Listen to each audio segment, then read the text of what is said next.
Yashafo ene yatifo nyina aha ene awie e de be Kumasi online TV so dwumadie showdown ene ifiada awie so yatenase ya ibe din komo e de afa oman Ghana ho ene nsem bebre na aba ensem no doso papa menka emfa na dawo aka be se bosome miensa ne kakra bi na Ghana nyina e ba koto aba na eyi obi obedi oman no so e di amayen na ahwese Ghana betime afra dumu akwadumu na nsem bi e boba ne e besi nkonwa miensa ye behwe eye promises ahodo a ye mampanyini agbeda kira otu frank adema NPP ye wura Dr. Mahamudu Bawumia ediegu akwam se obedi akonwa se omampanyina obehwe se omano enem muaye din no beye boko edi amayen ani ade bakopa no aka ho asempa na nyansie ne te se eye ye papa ono GBC pen oda no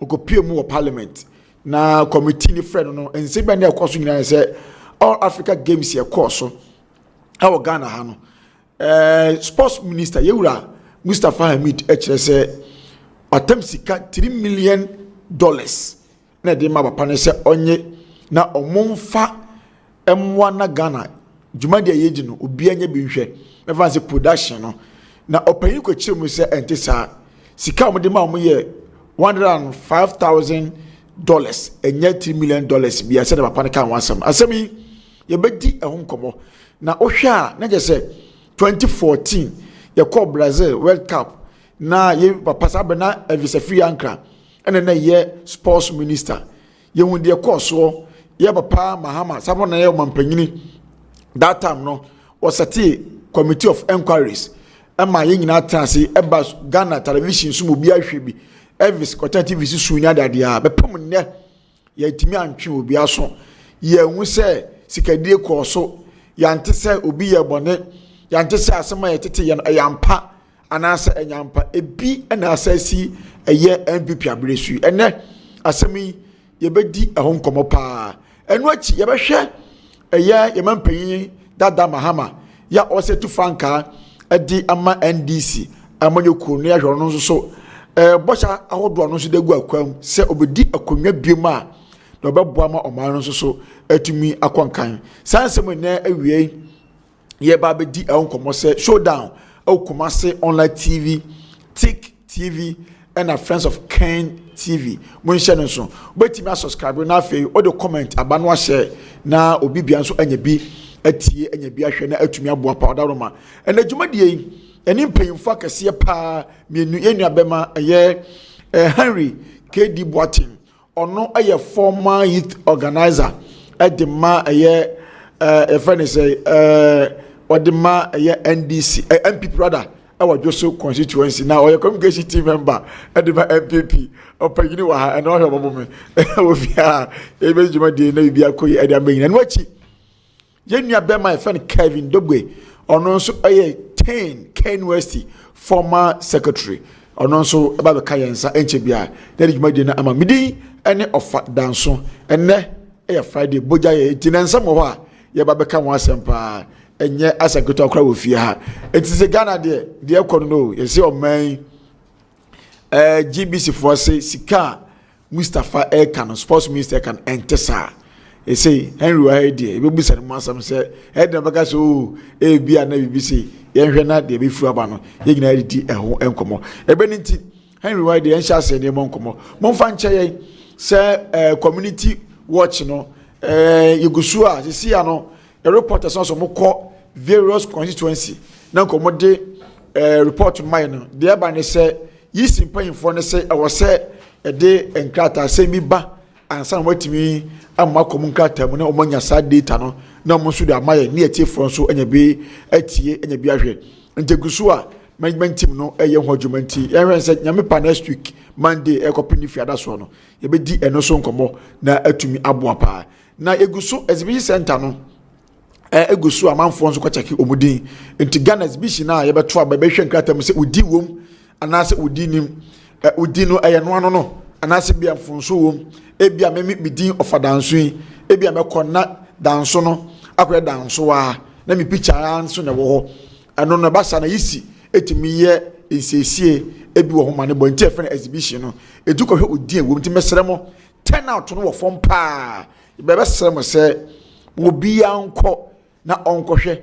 di din no se sa na tie ene se nya sa na tie baby a wo to aba no police station kro na de ma wo anansi asesa no na fe isi enye correction no emfa me nyina etiawa eba boa ma Ghana nso afuadomu akwadomu emra so ebe to aba ye nyina hwe se be to aba nda ama obi obetima di omma nanim na Ghana nso afuadomu akwadomu Henry atenase yenko na yema na kwaba be ma ba cho no makwaba mejo so minia na bom ti say fada so me hoye na ejoso so joso eye boko sana wonim se memenda anke di animu yi enanka ejoso be launch o campaign no na the campaign team no okay atudwa na mo de work chenchirenchi ahihye so okay ewo joso na nka be sha ase wo fumasa okay na dia kowie ejoso municipal assembly nanso enam asumdwe abua na wo se party no etimi enom ewo constituency mu ho no okay prempre ya we no ka say the old constituency executives and the current constituency executives MET reconciliation committee okay ewo asante mantemwa na ya de nyina lawyer okay this is our share kwabran boati no the o share no, you're a member of parliament who talk about my people so. Lawyer Kwame was a prempe. Yes. Yeah. Also called 2 terms. Yeah. As a member of parliament. Ono any chairman Amankwa. So in chairman Amankwa. Yes. Former regional chairman. Yeah. The New Patriotic Party. And secretary to the reconciliation committee. One see a lawyer. Okay. Medinidi betuja lawyer na no di Kennedy chipa no young guy be referee kaka yeah me hon referee we ye finidi kaka bibi kusi yeah yes ono so no ka committee no so ka committee no okay enti committee members no enipa miensa okay and I'm say ka kumia je no kokko anum me na meti committee ni mu bi okay unse me former youth organizer yes inti meeting na koso no I was part of the committee now in fact asumdwe bua constituency no anuma no committee no mu no ebeda adwa se wa basobo bi pa yemfa mo Dr. Kwame Ajimabudu yes adai the old executives ni kire say in fact brano bia no na ofra mu tu omofo said yes bia no wonyanche okay na yenkoye nim sana current executives nso so brano bia na ofre omo enti na ayese ade no adodo hu nyina awie na ma memfa enase enso ma the reconciliation committee in fact unse we no awie peye no ye bobo a onim nipa ye koda na bobo no chema untumi yes na akowie Alhaji Dr. Mahamudu Bawumia so esansa Alhaji Dr. Mahamudu Bawumia ena ye party no ye leader now enti se bibia nkoya ni etu ana mo bia na okoti no a enyeye enti da bia me ba me ka kire wo se Alhaji Dr. Mahamudu Bawumia wo apart from nim die ene de we osi ebre ne ho ase na odi ne djuma no openkabo mu pa nso openkabo mu papa so what is so offense so north enso anuma sumdwe abu am yeah matisa asem enu nti ejosofo nso so ayi wo mo de na because of that nti no ama na nka lunch na ebeba so no all the executives ni kire say abo ntepu a esan say omudi nkomo wie ya na ya te say nyame ya adom a memenda ye kwa akodi dwuma yi ene ye wo mo na nka so mo na wotwekra na enam se ye se ye do ye ho a ye nyi akyinyi nti the current executives any the regional party any national kabo mu no o se ne wo de ye ma na wotwe mienu okay emedantemo na asiesie bia wo se won siesie no esan se omo nso so ba no agitafo bi ta wo chipa o and from one electoral area to the other unim say adwoso ye 45,000 villages yes and we move to all the 45,000 villages akodi dwuma e de aboa na nkabom no eba wo fom ho ye wia na ye nyina ya aboa de mu eye September 7th na dwuma di no etimi abasumi. Okay. Now I just na me ntimase wo ho ana. Because we dey say no na dey by election by. You know it. It is say money yewura aduom nso so. Say no kwabena wo so aduom. Na otimo bi. Ono na di kan e kan se ono de onko akansie no 2024. Okay. Na on de oguso a MPP ni. Na oni kwabena boaten, lawyer kwabena boaten so be kan bom abontoa. Nti ono no waye ne de awi. E na wo se nya ono nko a. Okay. Wo mu se na wo ye tire ne de. Nanso mfimfin ho no na nkofo bi nso de ho. The constituency executives. Eba forma na electoral area coordinators ne polling station for bi. Sa fo no na constituency for no so old constituency executives no. Ka boma committee the old polling station executives no so. Okay. Nto mu hia o mu wia asomdwe bua no ye nyina ya no mu no. Na de akobọ the new executives, the new polling station, the new coordinators mu. Na we say ejoso no ayefua. Okay. So what I say? And it's an uncommon. Okay. And this year the Botimia catches just no. Yes. Mintimwasi ubiat no wase. Yes, Edi Juma. Asecha Ghana ni. Come and say asumdwebu a abano. Who said yeah fe wo mu say the current leadership from your flag bearer. Aba bisi the constituency executives agia to mu say oh ye nua no munti ye mfa na wotwe mienu ento so no it tells you say okay asumdwe abu ano wo mu ano so mu nyina agia to mu say bia nyaboko okay me that's but ye nhwe say no na just say tema na okay ye mfa say by election ne ko fa sa wo ha no e ba ye aduo bi issue before answer no ba na by election ne ba ye etina e yo ha ba ya wanim sem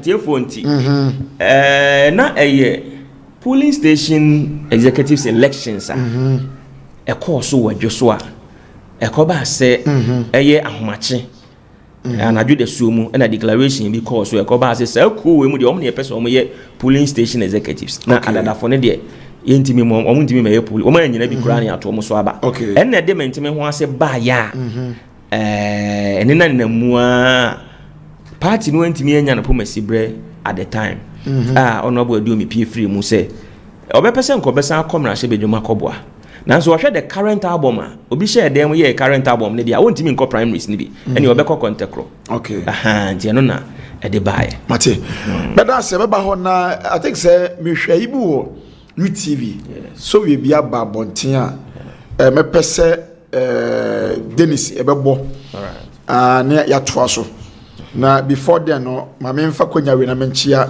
aye me madamfo a wasense ntwire ni yenua ba abnadrowa ene birthday oyadwuma ashfm enti ma me abna madaroma aye wankasa obi bia wade nyina yewura Henry wose commerce online TV eye me ofada nso ni management team nyina ye kan obi de awoda kase pa free nyame wo de ma wate nyame ahoden kwatenten ya ahoden ni animonyam eni nimde ni nyansa ewom do be bia nyi sika never so pimra so te se abe wate ni ya do be bia kopon se bi o ma wo mre da o wiase why nyame nya okase ya mo happy birthday kopon shira pa ye nua ba ya da ase na me di picture me ma friend say Dennis now that to so ma madaroma facha me se me review kra no se kam de ma dada eti fa bicha no to so ma Dennis na ya nhwe nua ba no oba fefe kama uhwe na nantu pa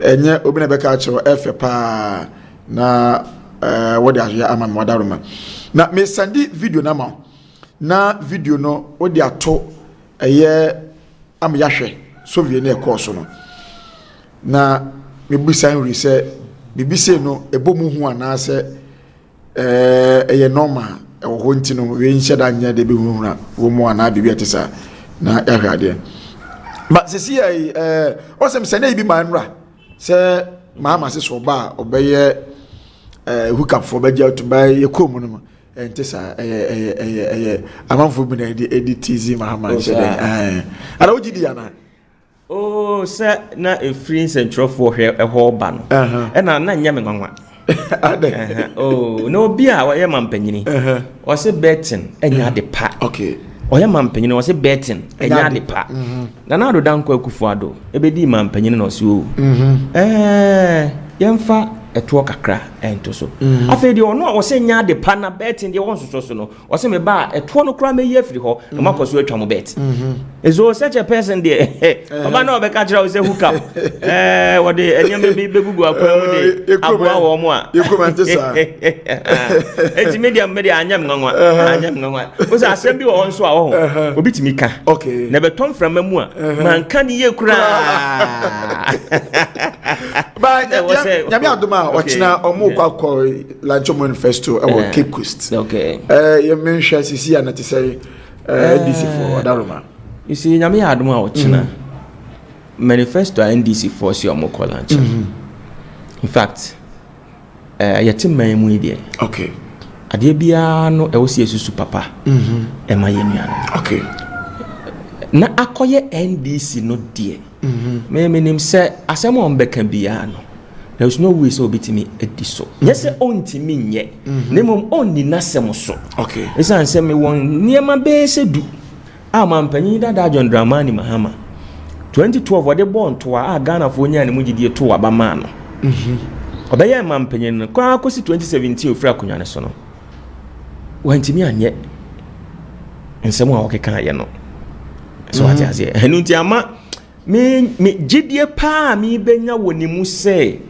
obetimi aye no unlike Nanado Danko Akufo Addo ni Alhaji Dr. Mahamudu Bawumia omo promises say Nanado Shas was free SHS and you could see say clearly oba ye no free SHS or rolling out ema mpo ye party fo ni bi kan say oh na time no say there be I'm in a hurry esan say man fama sa 2018 ya omo fra be 100,000 a omo ntimi nkosuko ma brabo no ebe say kwa enti ho hariso okay or the buyer Nanado Danko Akufo Addo e ka say one district one factory emprempre ya me no ka say e betimi abo factories bebre enra menam tech e confi juice na obi so ohun bi da but e confi juice na ka kese na my distribution juice no em say ne bo no pack ni nyina me bisa ye no say 106 Ghana cedis, 160 Ghana cedis.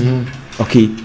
Na eno but I tell one was so cause yeah there were Ghana here. Sabi enye bebia say mafanse bia different country bi o manimu na yentimi nto ko ma to bi watechi man atobu osuane da but when you compare other we can import from other countries now Henry who want to say ade kura no ye kakra no ye kakra affordable kakra chen ye di reason say other materials na production no na other yentimi nya na say oh say afi na ye fefersin okay so what you say industrialization the Ghana ye to form kra wa bra PNDC diversity implementation program our mo de ba ya Ghana ye mfidi djuma nyina betonton ye e privatizing no so what you say sa bra no na obi wo university no wo wi ani e bisa say he fa na pesa okoye adjuma okay Ghana ni etimi ye bibia kwa me nkroma mfidi djuma na wo abro fidi o mo di ja ye nyina no yeje Rollins ni PNDC mo ye so mo NDC free munti okay ye sampani for no e betonton ye mfidi djuma no e privatize ye bibi me ma won yere no ne wo ma eni ade so what you say enti ye to form industrialization afa na ye fefere sin ba say enti America san say mo amo ye cons kakra no me dem ye science student enti cons no ma anya bi okay yes say demand was ra price was soro yes and afa so ye say say ade no eni dwaso bebre a ne bo no so soro say eni dwaso bebre a ne bo soro e na aba yentimi nyan bebre mo bi ento ana se me fa se bia materials na de be ye sa juice no na yenya na se de ba de se afa na ye sha the pineapple abrobo no mo the other fruit almost mixed fruits ni abi nyina so many varieties but yet you say brebi bedru so what you say brebi bedru a ye benya no bae no a ye de yes adwuma no ye benya no bebre ye de ye nya hu say Ghana de ne de ye feed gadochi abroba ne de ye nti o eno say Ghana de no abroba ne de ye hwe mame ma typical example say wo se obe blend kwadu any apple ne niam bi wan kasa wo fi beton kakra na wa blend no nya cup we ma na wa normal I think say niam na abetoto no e betimi aye be say 20 Ghana cedis yes because when him say a natural fruit juice and I enti me de me say obi adwuma ba de me nim say Ghana de no de eye natural no synthetic bia because you will land you will land no didn't you na yemfa ya ntumbi okay me gidi say wona wo ben ho no wo ma hyase cultivation e kosoro and na wo men ho no kra no wo ready market the ready market no me gidi say sanfi de dwuma ni here expansion ebra ye be expanding no to the team say ye betimi aye dodo pa no ne bo no ebetimi because on say it say oye ekura e mafanse bi at times okwakoye 20 me kura na so ye ba kwa ne bo nko ba oye bebra e bo no fo quantity na ye no no so be je nti na ma quantity ne no ye quantity ne no so bebre sa ne say raw materials na ye de ye no raw materials na ye de ye no and na wo share the capacity of the factory and root say the bia obi nso wo ne ma wo say obi wo juice factory wo share capacity na quantity a wotimi ye no e bia bro Ghana de so be se wo ha anasa apem enti say ni pakro no ye kakra bi oye bebre a no de kakra bi to so a the person is good to go. But then I'm saying na Ghana ye share de no asinti. Mind you, sa fruit juice na wo ka ho asem no. E bia the 50 years our market. Okay, yeah. So what I say. E bi mo operate here 50 years. Records will tell you say omo shase no na the board pa. Eno kra sa ben kwa na bi ntimi ma Ghana ne ato. Omo shase no. Omo man so kra na nso to.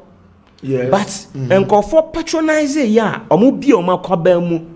Production cost no e ho na wo hu say omo product no ne bo no e conform so me advocate say yem patronize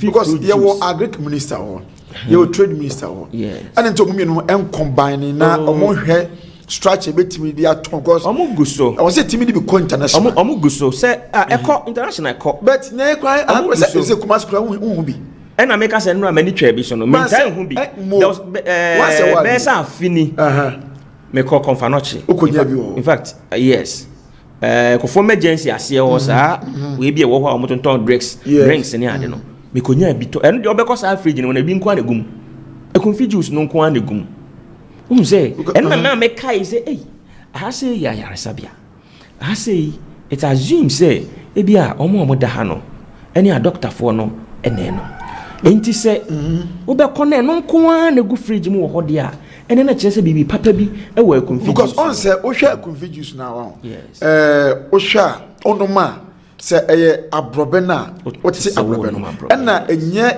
light so as a tick emodu me yes and there I think a mango there or one varieties be brave but unya ye fruit no yanka say dre no kire wo say ade bia so papa ne bo wo soro but what say yeah dear say ye import to ade no free can't be the bag na ho and yeah do didn't take my price ne koso nyese boapaye no mama price ne kosoro na omo hwe the cost involved in producing sane manua ni kwan se e kan so eba eso omo ye no mo ye ni san se adwuma for wa etua wo muka mfidie live bill bibia so ba na se o se ya ban ne dia ana se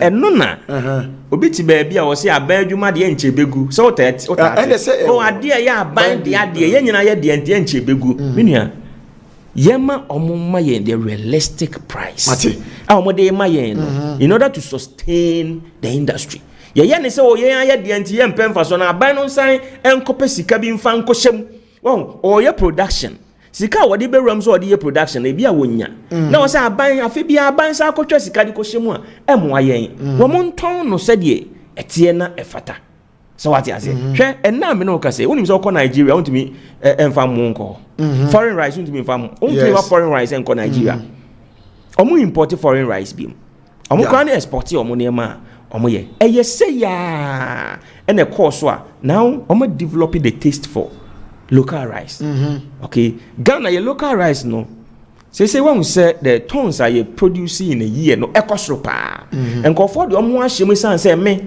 They say mo am pepper your local rice. Said yes, ede. Emre bi atwa mu no. Na nka wo se wo koto asante mo se sana no mo frɛ no. Wo koto asante mo a odi si ejaso na wo no awia. Se uti anya ye ama heat no amebo no anya ne pacha. Wutimi mom. Yeah. So when we dey say because of say abo ni ade na omo de omo nsa ne yiyi mu ni ade but ene ya omo kran fidi papa ade aba no ade ya abanya so omo asene omo de ye ne kama no ene okay local rice me da say ade a ebo but that's but on say when say omo tomato factory bi nso Brekum. Yes. As I say, oh, sampa na say, oh, kwanso be abanso diska ko. Na akomada ya offenso. Yes, and no so. Tomato. Ko say ni nyina on say o senka e Ghana de o senka badwa so ententem. Nanka tiwo. Ni nyina ne say competing with the foreign market no. Na edi. But so man ya edi. No, say o man wa odia.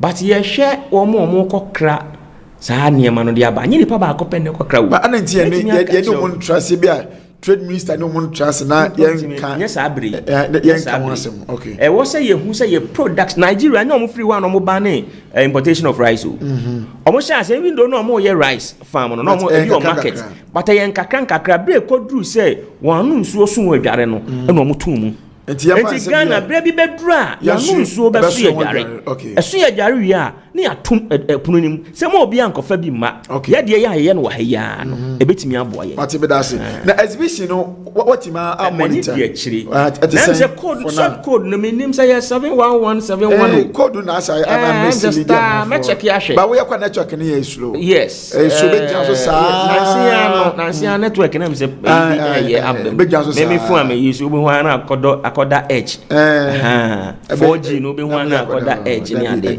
ya na emwa eye to wo nyina ye kwhwe ye di but so when him say exhibition no history show say nipa ntan fa ni serious yes nipa eye na say the start na say ache that obekono mo ti wo sa exhibition so obi kwhwe ni din there be onko eno na ye say problem ba you have to solve the problem ebia ne say waka say what try say wo de abefo ententan fidie so anase wo de fidie badwemba yi eye o phone e dey try say wo betimi ahye wudin no ebia ne say wo dey try yi you make what you say yes. So this tells you say enam say nipa no entan koninti aban yi ne electoral commission so hwe ya nom so okay ene ye beboa say ye be ma abefo kwan abam ene ye wo ti ofie kura utimi eye mane yeye so ati ase ebia ne se enne se otu fie na wanya emergency one message call bi ebia wo call interview one message call bi na wo sa wo ye call no ahomache no a baby eton credit obi ada dia na wo ye se wo account what synchronize your account with that of your momo a year straight away utimi transfer sika beto o momo account ni now dey be call dey wo dey ye call so what I say enti eye problem solving eye bold decision eno ntina Ghana sabre o man panyikofo o say ebre bia na opanyina ehia no ba mprempren ye yidie opanyini a wa embrace digitization a wo tu ho anamo no sa panini pani e wo se ma no ebu oman no so what I say oman da kofo na kan oman panyi da kofo na kan no boy ya bo Alhaji Dr. Mahamudu Bawumia din kofo straight up Samo yes okanda bay bra na ye manifesto launch omko interview no that's what he said so wanko bi na me say omko interview no so what I say omko interview ngasa grounds wo omko interview no say bra bia ni kandini ahia no na Alhaji Dr. Mahamudu Bawumia de wayi no you see de ekoso wa ma no ne you hia omampanyi a na dwene wo dwene konkan a de ekoso wa ma no ne no obetimi di bia ba Ghana na oye equal to the tax onene omampanyi ni abedi akire asisi a wotu franka ama a new patriotic party Alhaji Dr. Mahamudu Bawumia to omampanyi kofo kan ya bo na ba so ka kire Ghana fo se obesre se ye hia obia sabri ne ho Alhaji Dr. Mahamudu Bawumia di hia no wonu nti na ma wote wo dem a utimi twe ebi kura na obi ho kire no ahomache odofo yare ahomache oba yare wo koi bi kura no a sika wo de kofa ka kwa na se sika wo de tisi amonten so no kra no na e de ma nti de na abeye utimi twe sika no from account e de gugu bank account mu e gugu momo wallet so na de adi djuma ama na boa wo emprempre ya he opa me yanka so obi hia moja fie he ya yanka so obi hia moja ni emfra mpnem e ban asante drone e de moja e be bre osisi a won say na nka de enim say moja ni nuro na e de ko but emu ye dia drobon so for ko tro BC e ko ba se nsuo na yiri nipa nko nipa ma e ye drone no a Alhaji Dr. Mahamudu Bawumia de ba ya NDC former organizer den say ye de be hwehwe ma ho ma adware a enam so ye be hwehwe ma ho na atwa picture nti Ghana for ma ye nyintum kra ye montum no say drone no e na de questions no call ye e koma school for no e be hwehwe ma ho na be hwehwe ma ho Henry oh onte ye sama o kan ide onte wo dabi ane wache ma nyi story ni ma and this women organizer she said that o say the be ma ho nti mo ma Ghana for embrace the drone no ma abeboa nti o de me dance Dennis why ready am mo sa video ma se nema no hwa de na yentie so via na abroche for ne ye we abroche mo ba Ghana okay na me ba cho o ye ready ma signal na afi ya hwenye ho djuma edina me refika krabet oba e me ka edina ma ba wo ne na ya hwe we so ya start ejumadi no na ye nua be ma Kevin dogbi ba na obaba to so sisi ai as a sports say e be hwe won asam nyaka ye fa no nhyase because ehia pa say what dey see e wo GBC ne sports ministry o abam kupie mu parliament vet committee nanim ye busebusa enquiries no committee no busebusa ma no asem say won sem what say any ade fa we no ye say sports minister say $3 million and o de man GBC for omo that no sent sa $105,000 and omo nisa kan yenti o wadaroma say na wo cancel mo me nua me da wasibie na yatoa yankomodie ne so you see na me hwe say adwumadie ni bi say public account committee yes and na to sports minister Mustafa Hamid honorable omototo na no na oka say Eningo Prampa member of parliament honorable Sam George and the bisa say imprempre ya sika sen na osusu say odi ama GBC and oka say over $3 million say sanity enti Sam George ye no say ene enkofo bi amune GBC ye adwuma na mse omo nsanka omo sika ene ade enti obe pushi na wafre de woda GBC ano etoto ne mama wo mo na obisa sesen na esitie sasa na community ampa media hono at the public account committee no one say na revelation bi enyamai nti I says okay fine but adie kochia na wopanyini a woda GBC ano Professor Amin Al-Hassan Director General Professor Amin Al-Hassan I say one day sika abeka nensa abeka GBC ensa 105,000 K 105,000 $105,000 yes in fact me yam sheme enokra ba kope me yam sheme pa nemom na me nso me twensa no ye ebeba esanse sports minister say omama to the tune of this over $3 million and director general so say omo de $105,000 na wonsaka enchiremu kakraba aba anything enchiremu aba ne say ohwe Ghana Web or say the 3.6 million All African Games saga CGBC's request for approval of contracts and invoices I'm fancy what you for or say me the set we betin ya ti yenhwe ne ye this remember say etimi ya ba ya Ghana Web na dia ba. So what you say?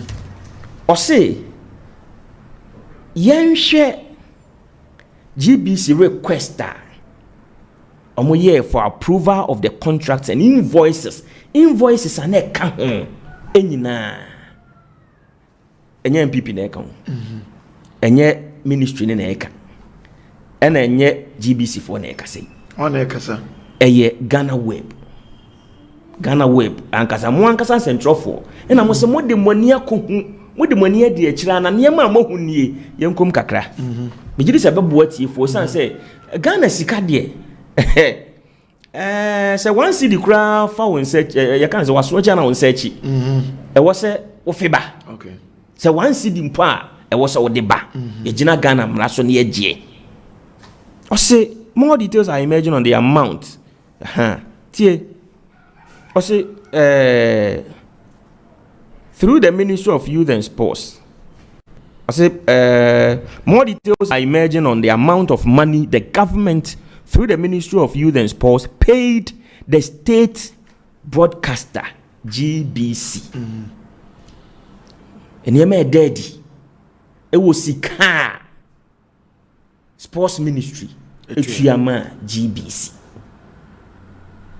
which was held for the coverage of the 13th All-African Games, which was held in Ghana in March 2023. 2023, afiabawu. Afikura twem. They say you August 2023. 2023, yes. 2024. You August 2024. Ninyina mu no breakdown no eni. O say I was say the ministry issued a statement insisting that it paid 3.6 million and gave a breakdown as follows. Ministry Nasma Wokeni.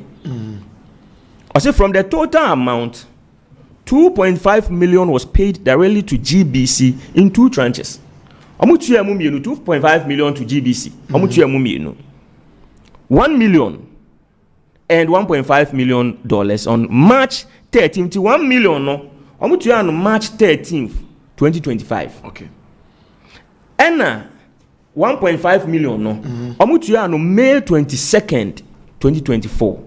Okay. And March 13, 2024, ministry need to $1 million.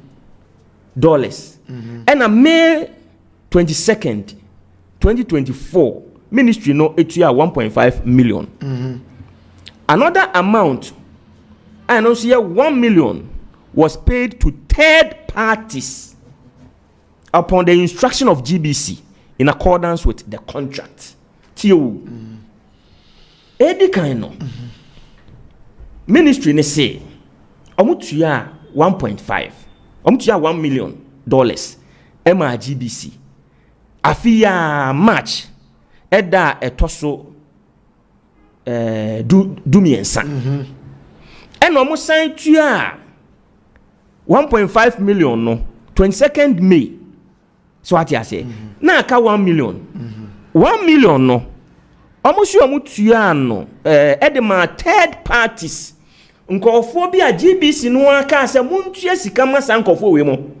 Ema yen. Omo yankofo be. Ewa ha. Omo di no ho. Ni nyina wa ha. Okay. O say now the GBC document cited by Ghana Web tie.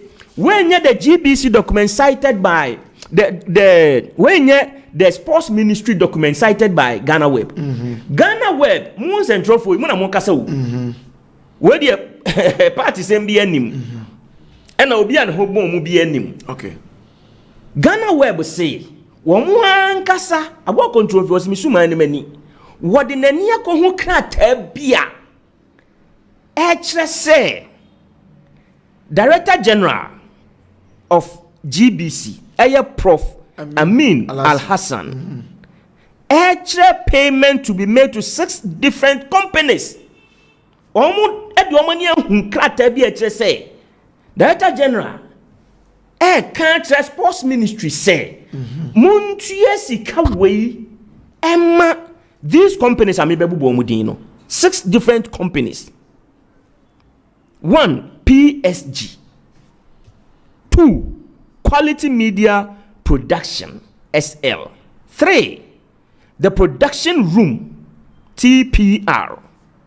4, Silicon Productions, the GBC 24-hour African channel, into bracket support, and positive communication. These are the 6 groups. Okay,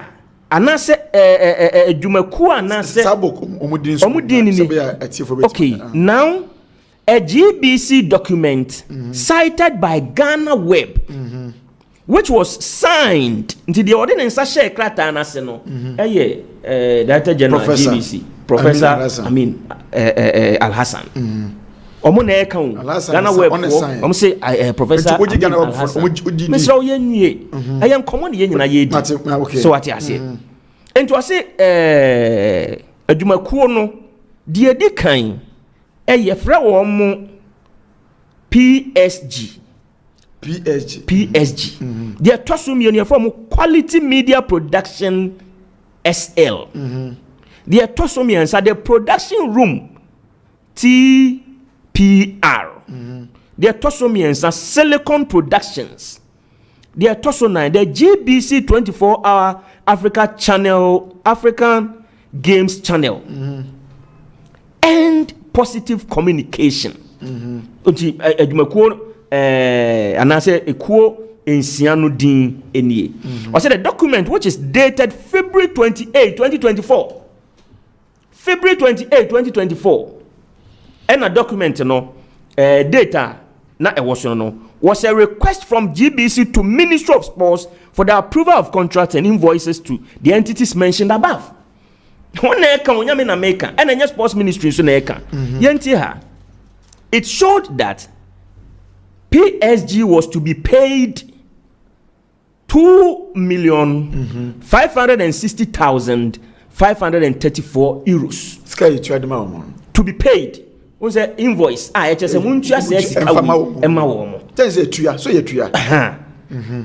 what I say? To be paid. To be paid. Okay. The ordinary who ye no. And on say Otie and Semunimunsua. Sports Ministry can say yes. Yadisika Bima GBC. But yadi bin so ma ankrankre bia. Eye GBC ne kasi emfasika no mo.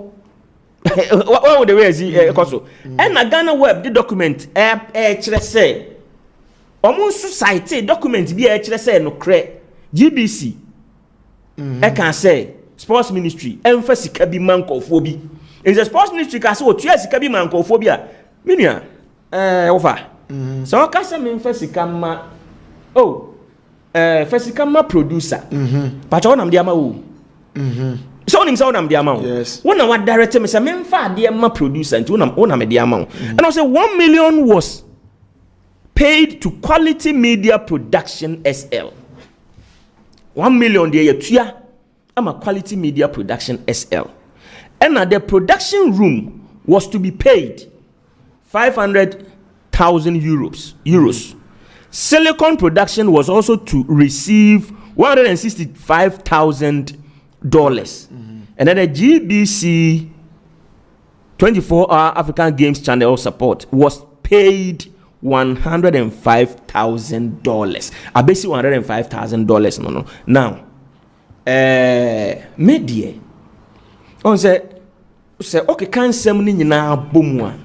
I think we need further and better particulars to ascertain. But me anopay. Yes. Me shedanya abotre ekoi public account committee. Okay. Interview money yewura sports minister ye Mustafa ye. Yes. Any Professor Alasan also a grantee ye. Any pair do not back 3 days ago. Okay.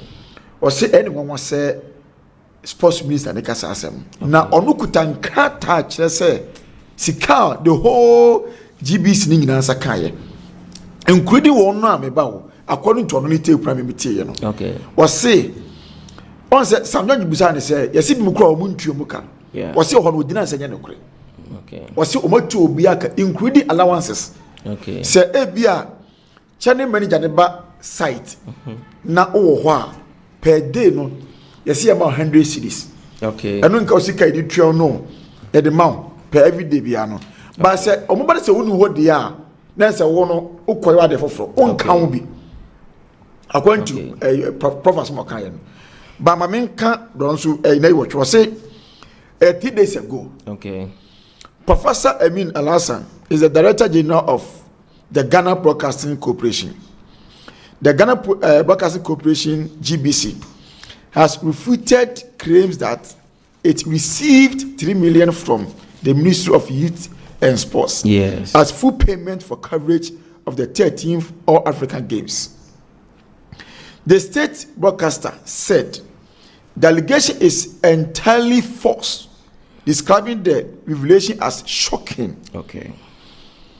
The Director General of the GBC made this known in an interview in response to allegation, saying GBC only received sum of $105,000 for its entire coverage of the games hosted in Ghana from March 8th to 23rd March 2024.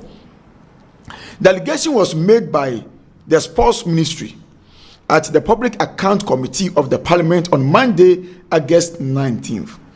GBC was the officially broadcaster for the 13th All Africa Games, and I can confirm that full payment has been made to GBC.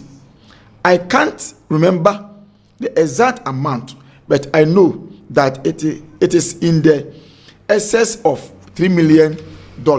Yeah. The Minister for Youth and Sports, Mustafa Yusuf, told Parliament. Okay.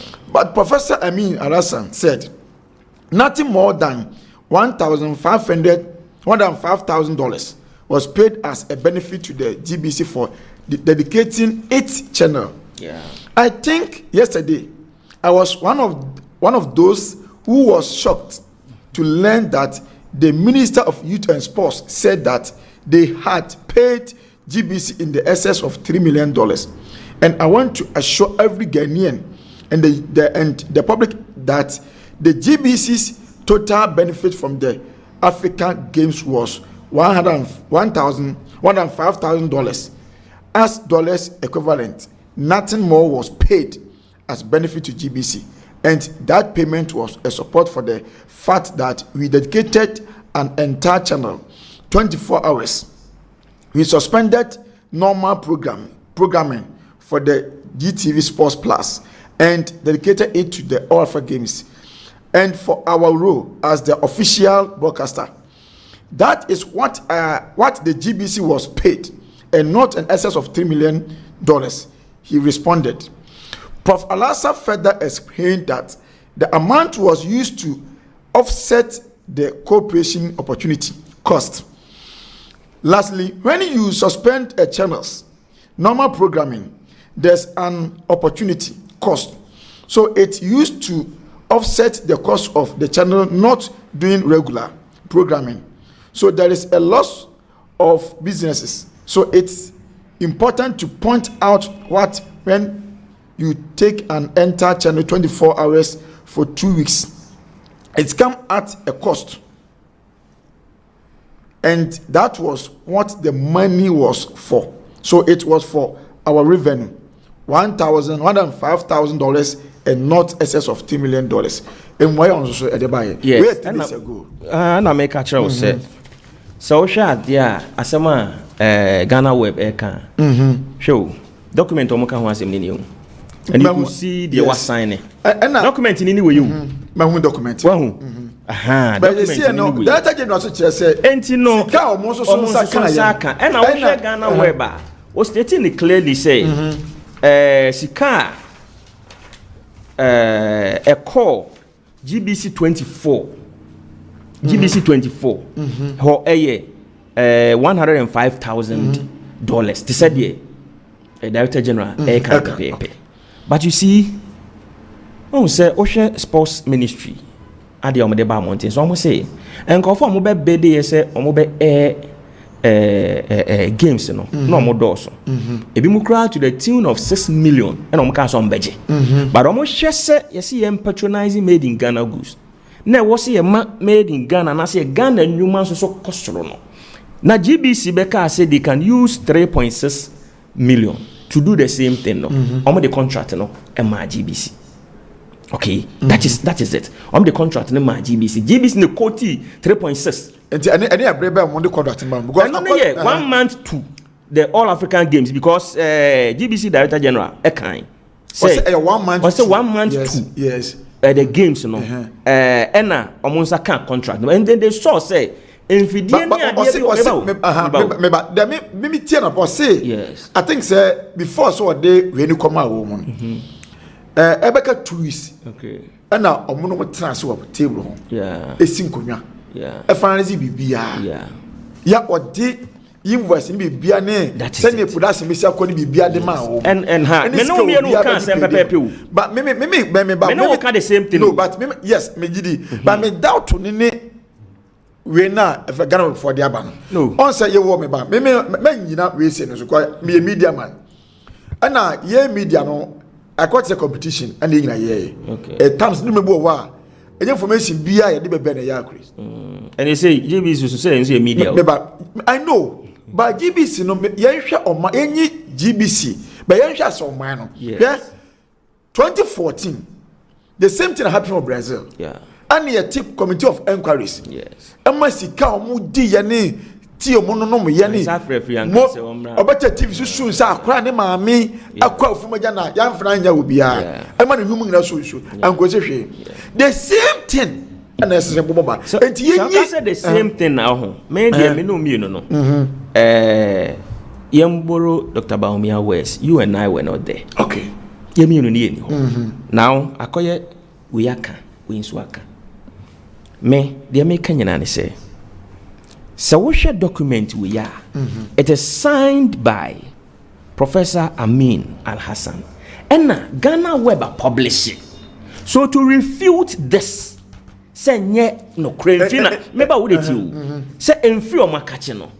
I was say Director General of GBC Bamonte. So no beka say sa de na Ghana Web publishing no me dey court because nye no kre. Yen no kre ma ye ho.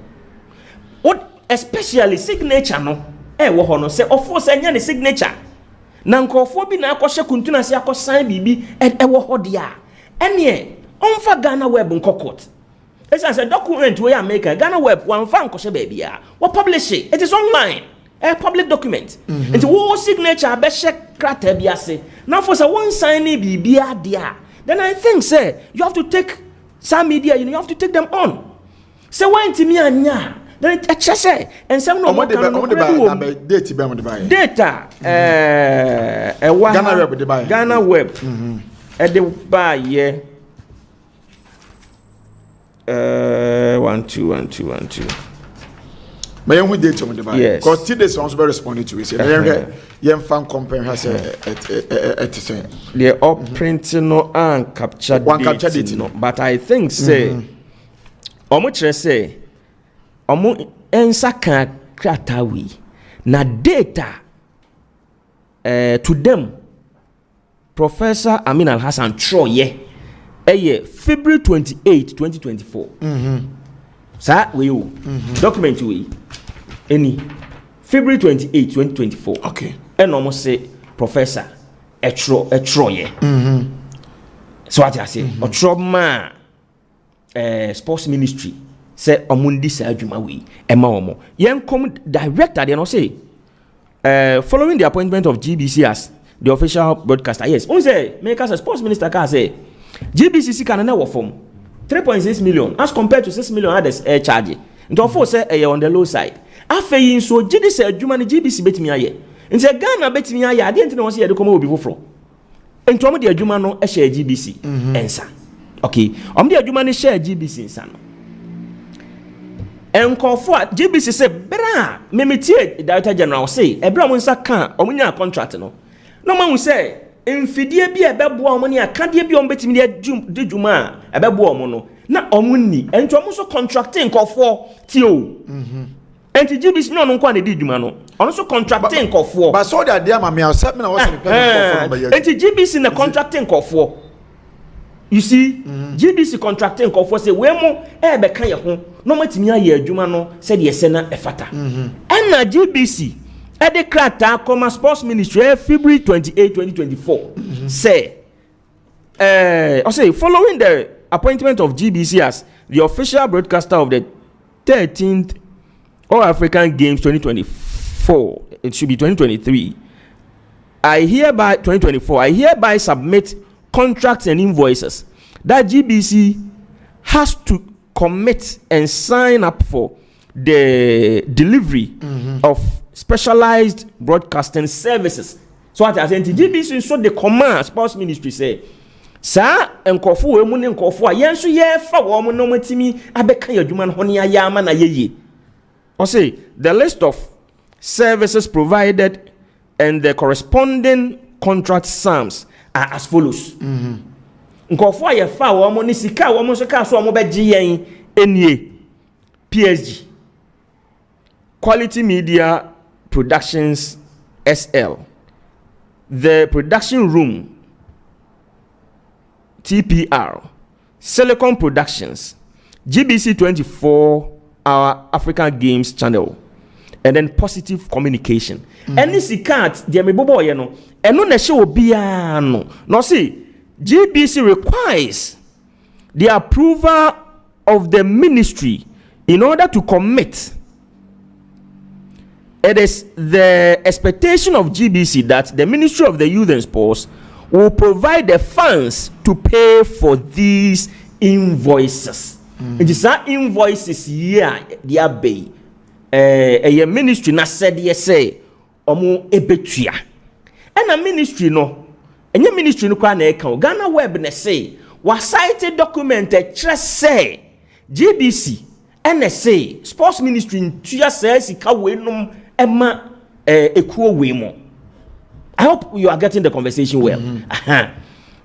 To the extent say person mo che say sa enkofukuo ensian ebi mu wo hwa sika no Sports Ministry etua ma omo direct. So what I say? So I say $1 million was paid directly to nkofo bi omo boa ye adwuma no.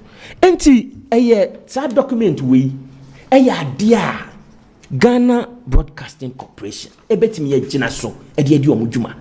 So omo fo say ensem a Ghana Web dia betu dwa no. Say ye no omo kan na tra na omo ka say atesem ne enso atibia. But here is the case they've gone ahead to provide a relevant document. So what I say? GBC logo any omo bi bia da so. Enti me sere wo se sie no Kumasi online se muni dwumakuo bi akodi bibi akodi adwuma bi akoye adwuma bi na omo so omo ntua amoka ana yesi e ka na yesi na mo twe wo ho na media house bi provided documenta ono susu se free mu akache mo director e na assign e dia ba. Do you challenge it? If say challenge ya yes. And I'm saying, I am logo, and I'm saying, logo, and name or signature, and the whole holding you have to seal Sankofono for using your signature and your logo. Send you no cry. But so I say this, I say, fine. And what America say? Nina watch it. And you know, the story is unfolding. Yan hwe no pomasibre na baabi asika no kodi ye biara e wo se ye hu se akodi baabi papa esan se amanfo bi adane no wana abamu mpanimfo di sika no obi ye say you see na so ka abamu minister sports minister ya abamu mpanimfo dia yes ena me ka kire wo say sika na wo so omdi djuma ni nyina ye 3.6 million dollars. And so much you are $3.6 million. The Nensan can misika. Ebetimi abamonte so abeka say media mensan kan misika. And so $3.6 million na almost say omotua no me hia misika. But Argentina sports ministry so copy committee nenem. Yes. One chire say munisika ne ma weni am demand by M1 anchire say that was or their man or sika demand GBC $3 million. You see, and I make a choice say me I am not here to defend Ibiadia enye. But Emra I work Ghana. I say you uphold the Emra. Say me ma contract Now direct me say me ntua sika mani pass me say me this kana ma. Me ma contract no. But sport me about you. But sports ministry so can say Mr. Sports minister dey kasa no. Ono so anka say bia GBC for direct me say me fa sika bi nkoma. Yan kan sa o. Na e kan sa. Emre mu yan kan sa. Afa na details no eba emre mu no me o se me nya adwuma ma. Okay. Adwuma no a me ye no ma charge wo say mejo bia 10 Ghana cedis. And wo wakofa o producer, wakofa o manager, wakofa we say omomo na ye adwuma no. Sa wo de krata ma me say mentua bia 1 cedi ema o producer, mentua 2 cedis ema manager, mentua 5 cedis ema department ya me bibia me ye bia receipt a me ye bia no me ye no wo din mu. Enti say me call public account committee ya enam say me ye receipt no wo din mu no. Documents me provided say me yen wo di mu ba say so chi me ba no enya bono enu nchemu na ba say nchemu na ba me ba wonya kwan akohia public account committee yes ye toto no okay fa sika de share won sa say ewias Africa 30 no I'm dem mama no misi say ye de sika ma say ye adwuma na me estimate that committee no bia commerce online TV and a year will be the contract in man and the permitting some American no sika di ma wo mu $80 million but it is no almost share me say me for we ni me the okasa dey say enya wo adwuma enya wo adwuma debi they say here debi oh here is auditor basis auditor ba internal auditor ba say oba auditor adwuma wa ye o si metua de ma ebia class online ti won chirem de internet ka come out internal auditor ba I be say correct internal auditor ba mu be yi document the contractual document no a e kire say wo the contract ne ma GBC Henry now the receipt e kire say wo the sika no ma GBC ache so ana papa so kire say also document ya ono eye ni sika eno dia wogidi oh me dey say on e kana say da bia no dia wogidi no tie dabio me ba papa no was say nipa miensa na ekase yi nipa miensa na wan nipa miensa na ekase yi sports ministry kasa Ghana web kasa na GBC director general kasa Ghana web no dey ono yes third person yes third party so sorry third party mo ento no say third party ni dey me say for now no enipa also ti be cry a year qualification different oye sports minister okay on fan krata kire say GBC for ne share no okay say on to entirely there Ghana for e dey cause Ghana have media house bi mo ho a omu ye adwa de ma particular political party and they can say and dem na say Ghana yenim yes but you can say ya Ghana ha ye media house bi omo dwumo ye unim bebre but me can say Ghana bu kan e betima ba say e bia bibi wo ho a say me ase but a quite different person be but say bia ya ti committee bi and ya ti krom post ka dey na musa bedi enko se hwe enti e betena sa na de sisi wo 2014 World Cup Brazil you know na bia sa repeat bi na obi abeta TV no wo se esu na komo so de na ye pesika kra ya toilet na nya bi ye pesika kra ya kwan nya bi ye pesika kra sa kumfi juice ya ye kan wasem ye pesika kra spandi mu kra na ka se kra ye nya bi na ye di uske ugura ba bia sabi ase ye ba committee make sa won ye nkosi hwe IGP putepu pia bontin up to na fa hwe mai wo de yan fa we kura de 2014 de kura ese dadadan up to now abisa free anka ye ntimi kan say wo ye bone enti atwena so anase sen committee the report ba ye say submit report akomo ama e pum ne say ye ase no say e ma bi ewu and the we so repeat me ba question I will be say perfect o say Ghana sika wo but you see I have this document from City News. Say Sports Ministry provides breakdown of 3.6 million paid to GBC for African Games coverage. Say Sports Ministry. City. I say Sports Ministry provided the breakdown of the $3.6 million. GBC so cover all African Games, you know. ministry not provide the breakdown. But what I say, so as someone work on a pepe, you are a journalist, okay? You work for a media house, city, and a media house. I'm also say ministry no provide the breakdown, okay? Dear me no me na was say ye looking out for, and they say they okay, you know, and ministry non sign fa the actual receipts and then the documents covering the payment. Yes. Okay. Also find the also those and Osha document in India now was a call GBC 24 the same amount $105,000. Osha winner. Well, I say someone who dance anywhere you try the dance you. Document Ghana will provide almost to say a free GBC a catching. Sikane was a called GBC 24 or $105,000 US dollars. Do you challenge that? Do you challenge that? So one challenge and I'll challenge it. No, me say document a year can once a week. Document a can once a week. The aquarium say, I mean, the measurement I didn't think I'm say. GBC data general say say ni say na denati because 105,000 now see abedin ho no almost okay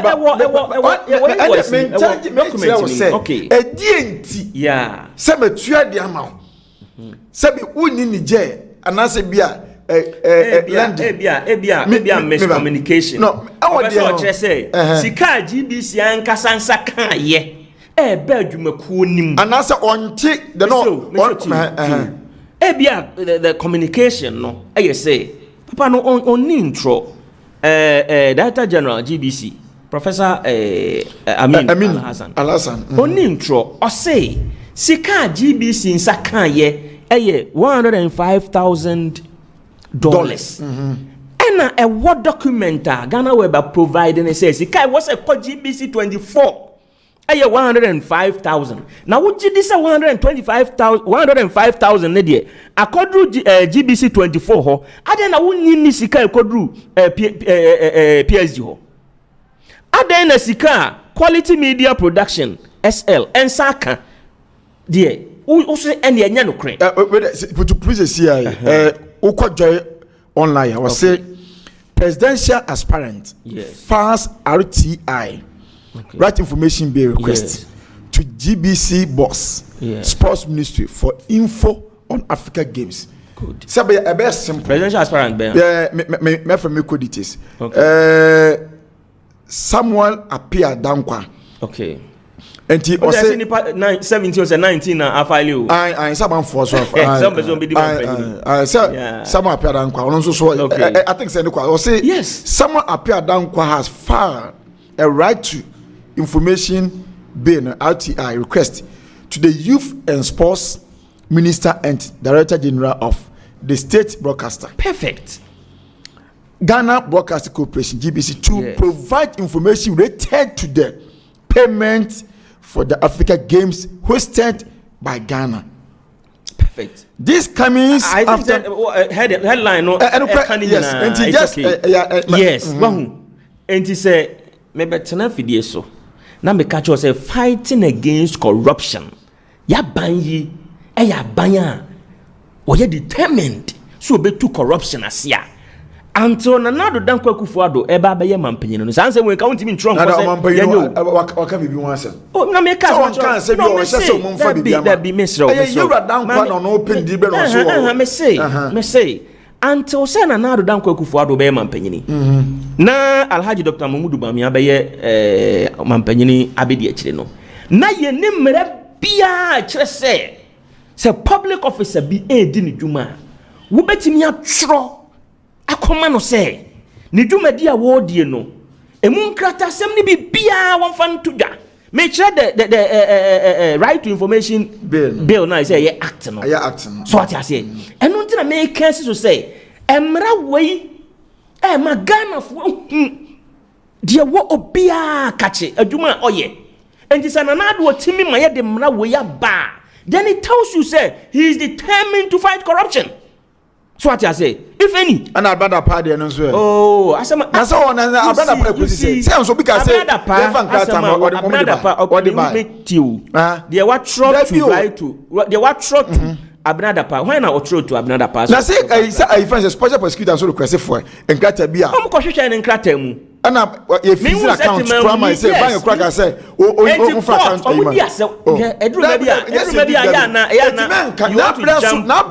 that mean jumping. But now, sooner, you see, you got or don't Mumma, you take 40 something million to the Marco Brand by Bessia.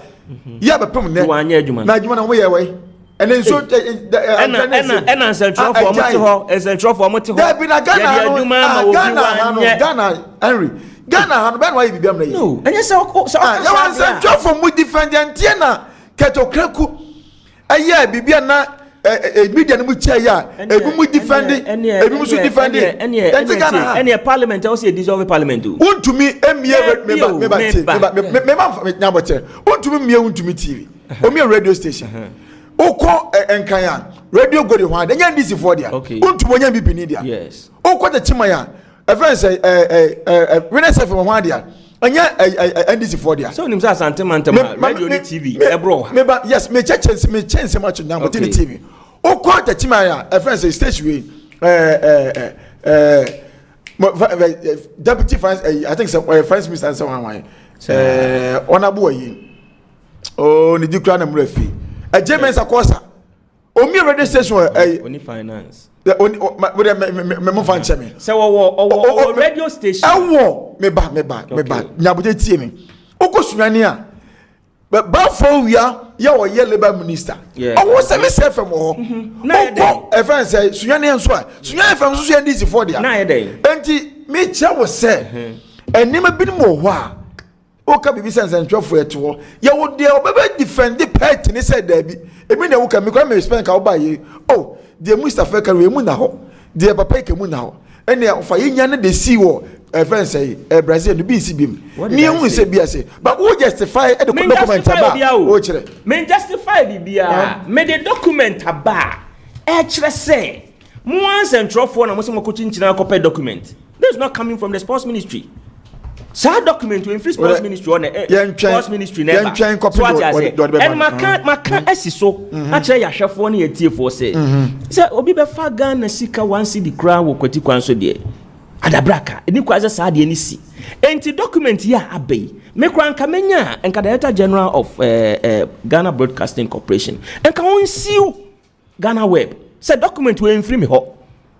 So what I say. Enti say we enti me siu Ghana Web.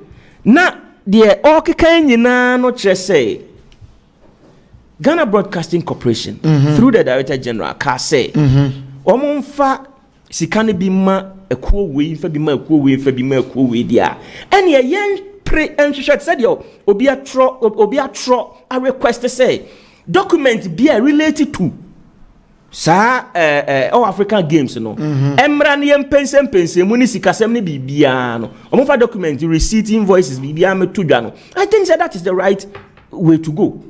So what you say sana maka no but said obi beka say oh sports minister akofa sika bi wakodi sika bi ni ade no it is neither here nor there obi beka say odi sika enkofo ekeka say ebi ana o ka say de we ko sun so afi ankra one heavy me shebi na ka o sun ya say me say o na o de buy o say nyam na me de buy ba me ka say o sun ya heavy so say of a free ankra e ko sun ye o sun ye one so 2014 yi one sun e wo o man panyin dada Mahama one sun ye TV so na GTV and a free ankra wept one sun but no o say o de two way ho but when there contract in say we are going to spend this amount. Me can't say me ba. So if 3.6 is spent, every issue no.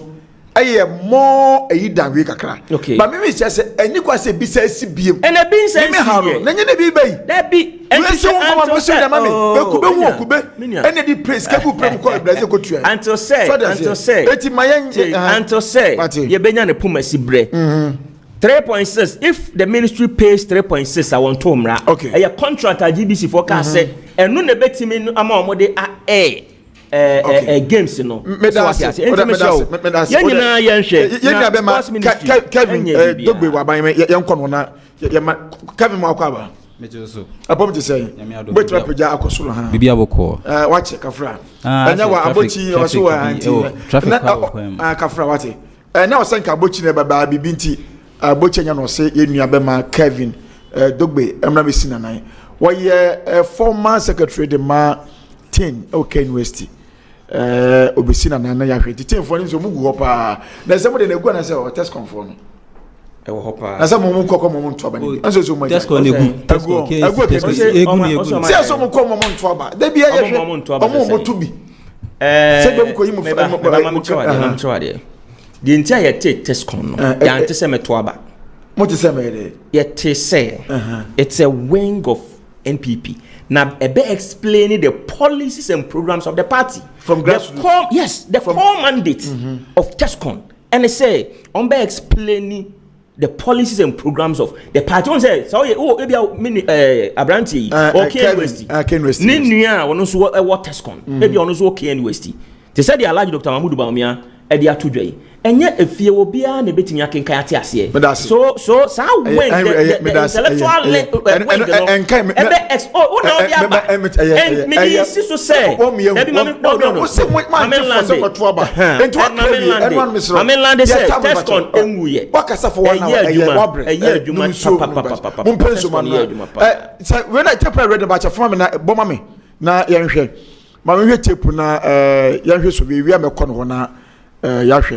okay, bomba me na yenti asema enye mbacho prepare ma me so ma wonya ha me se wadaroma ma me emra ho na yenhwe se what dey see wo public account committee anim sports ministry ne GBC for there no e won komo na yedi mbacho ba menti o why late ba mama sima no edu why okay edikan betia witiefo ne Ghana fo nyina omo hwe na inchia edi so enkomatenfo omo gmd ye first year omo mame akonya se memeso omo as secretary na unya ka ni bi se mamoka odabi ye no yentesa ye no ye bibia finchim yentesa ye ka bla ma bu o kenos na muri di odabi yentesa entino anya no sat am no classes na classes na wo share years na anya no cre bibia sensi 12 na one classes na mo GHS1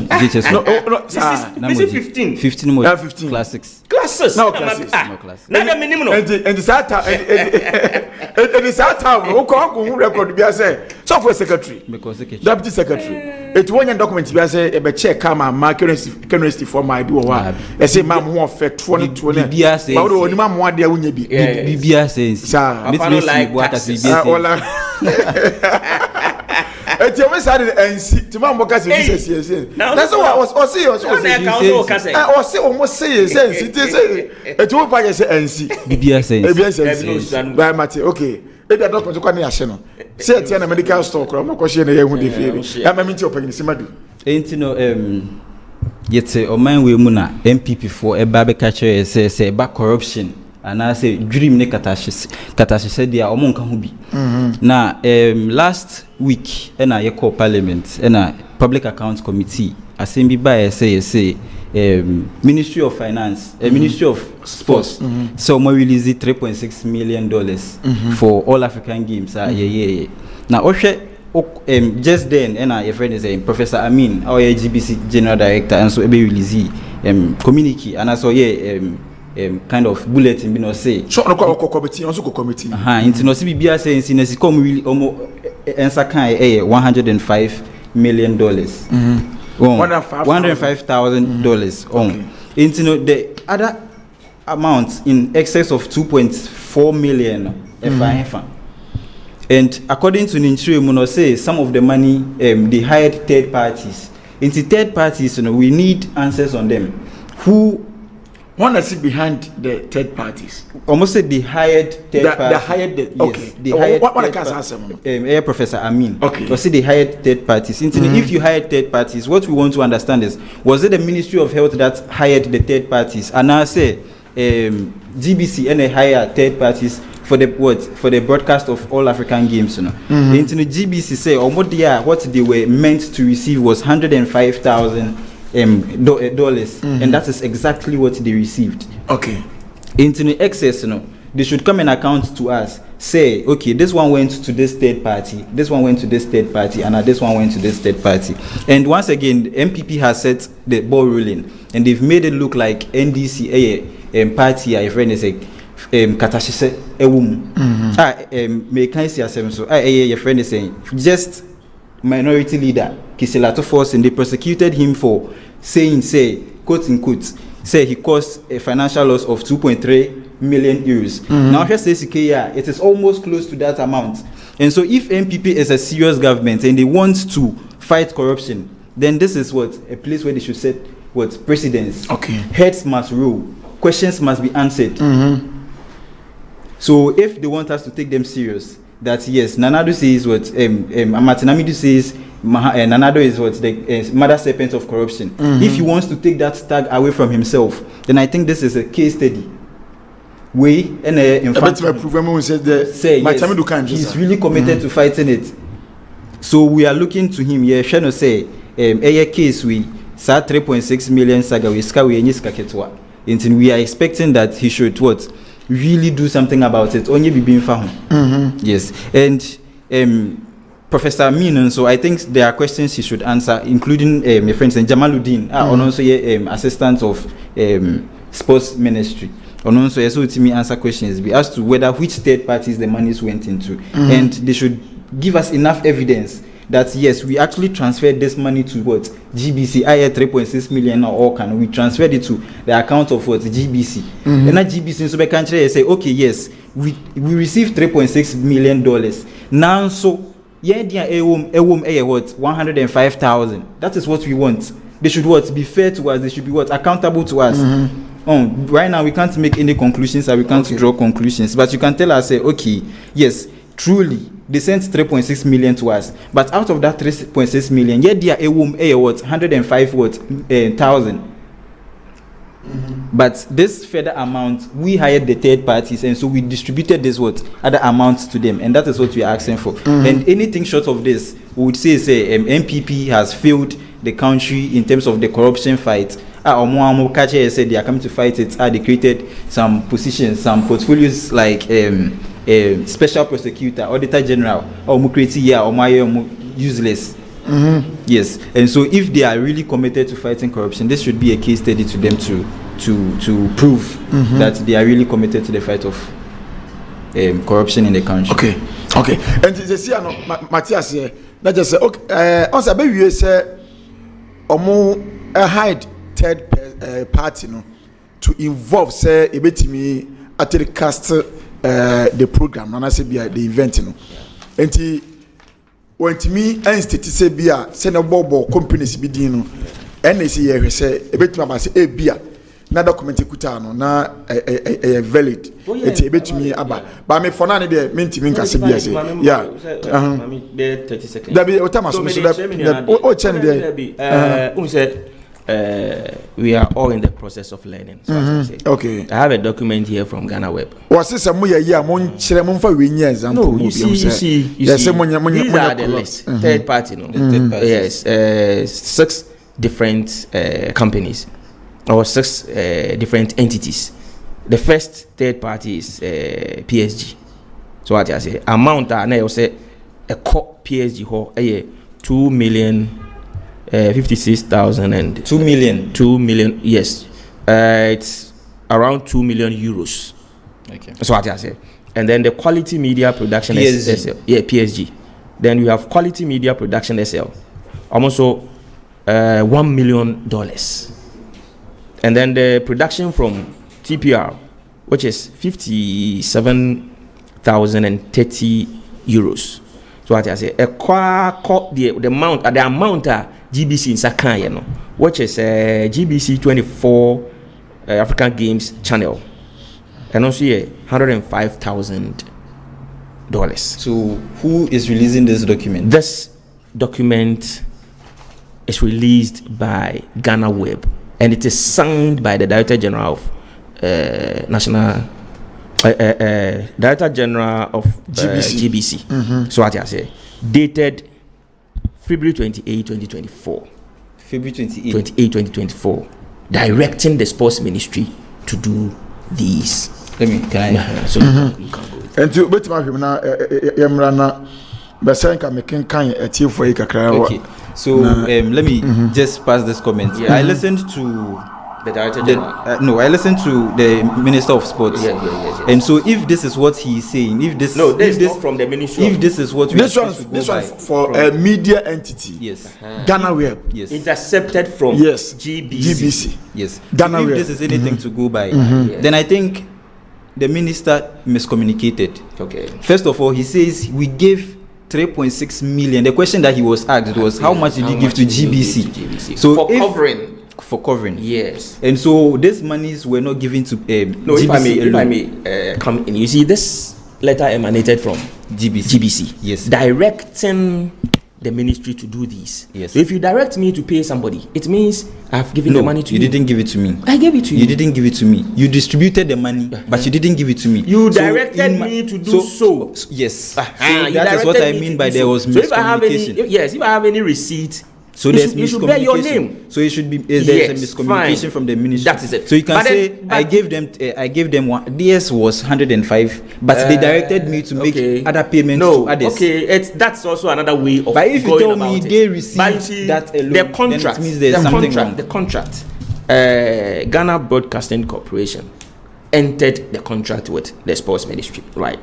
And then the Sports Ministry is to pay 3.6 million for a service. Yes. And these services, Ghana Broadcasting Corporation realized they couldn't provide those services and that they should go in for third parties to help. Okay, so on the document, clearly the contract is between GBC and Ministry of Sports, right? So any payment you are making should go to GBC for reimbursement or something. It. But you see, this document is directing that pay these amounts to these people.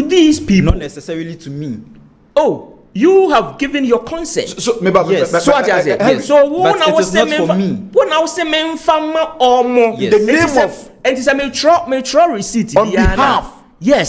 Yes, mutual receipt Biana. The receipt will bear your name. Good. Because a court auditor na me control producer. Say me the 1,000 mile producer contract be anywhere say many producer I entitled to be document be anywhere say many producer will contract. But it me no say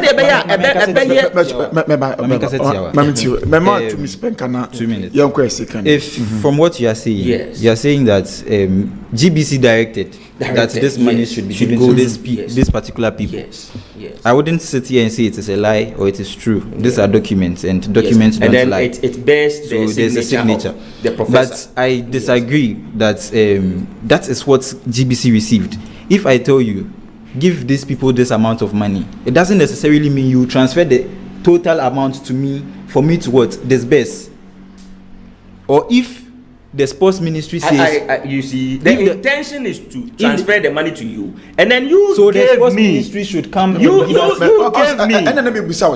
sports ministry should come and give us your power. I sent all the 3.6 million to you gave me the power Kevin then give the money and then we say yes a brown call parliament one yes because was say GBC for no you see and say auditors bar per document ku channel ni GBC yes mo scam receive you but ebi one trust was send document and say transfer ska forma ebia third party beba mo enti o say bien ka suppose minister ni chemu say sika no ye de bon bra na 10 million 3.6 million dollars GBC enyase say ne Ghana Web etimi say bibia Ghana Web na kire you there is a document from GBC Ghana Web na de buy one I confirm me bawo am to know no be anya document bi a chese but Ghana Web na o makofa we ndi abase per how ade ni si koye no say that here. And it's a GBC. Why don't we stick to the RTI? Oh, Debbie, me now but yeah, am I tear fontaine mask? Because the winner issue now about home. My yeno Sebia, Madame Fuminia,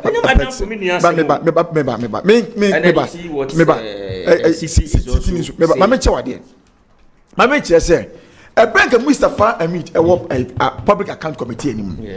Also, Chilum say, Sika Abia GBC years of Virginia.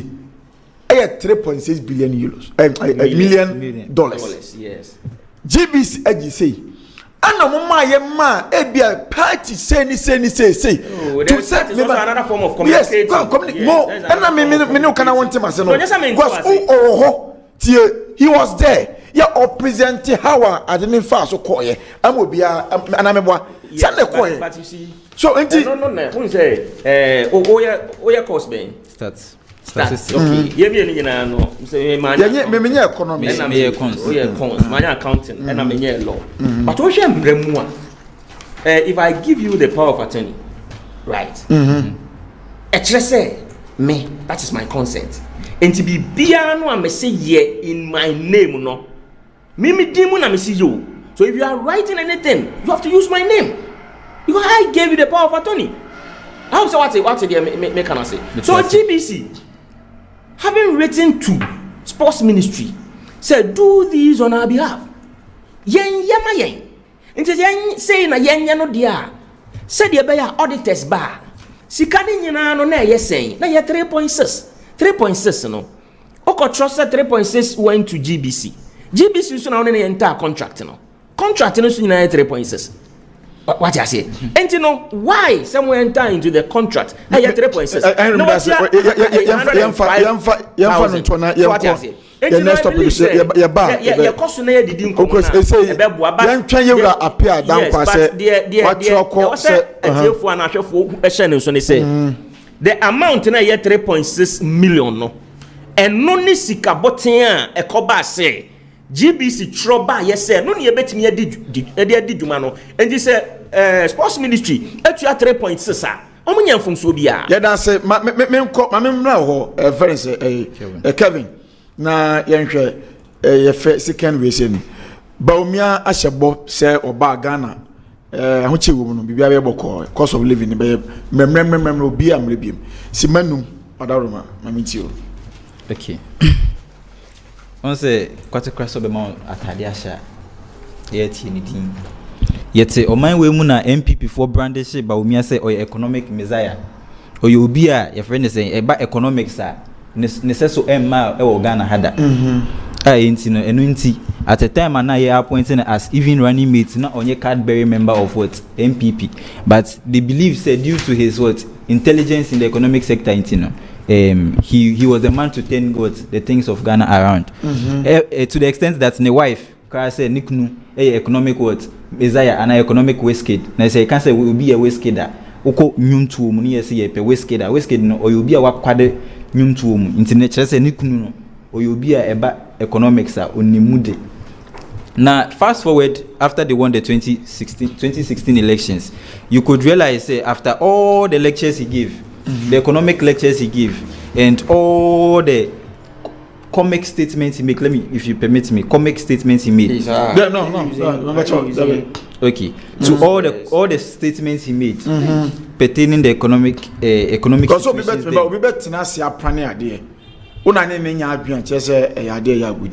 Okay. Because easy say we school, baby what do?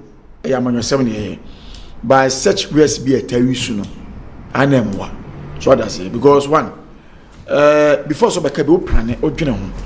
It will timi receive time on ade ho. Me no nya adwen. Asem wo kan en 20 petirim. Ghana for entie fine.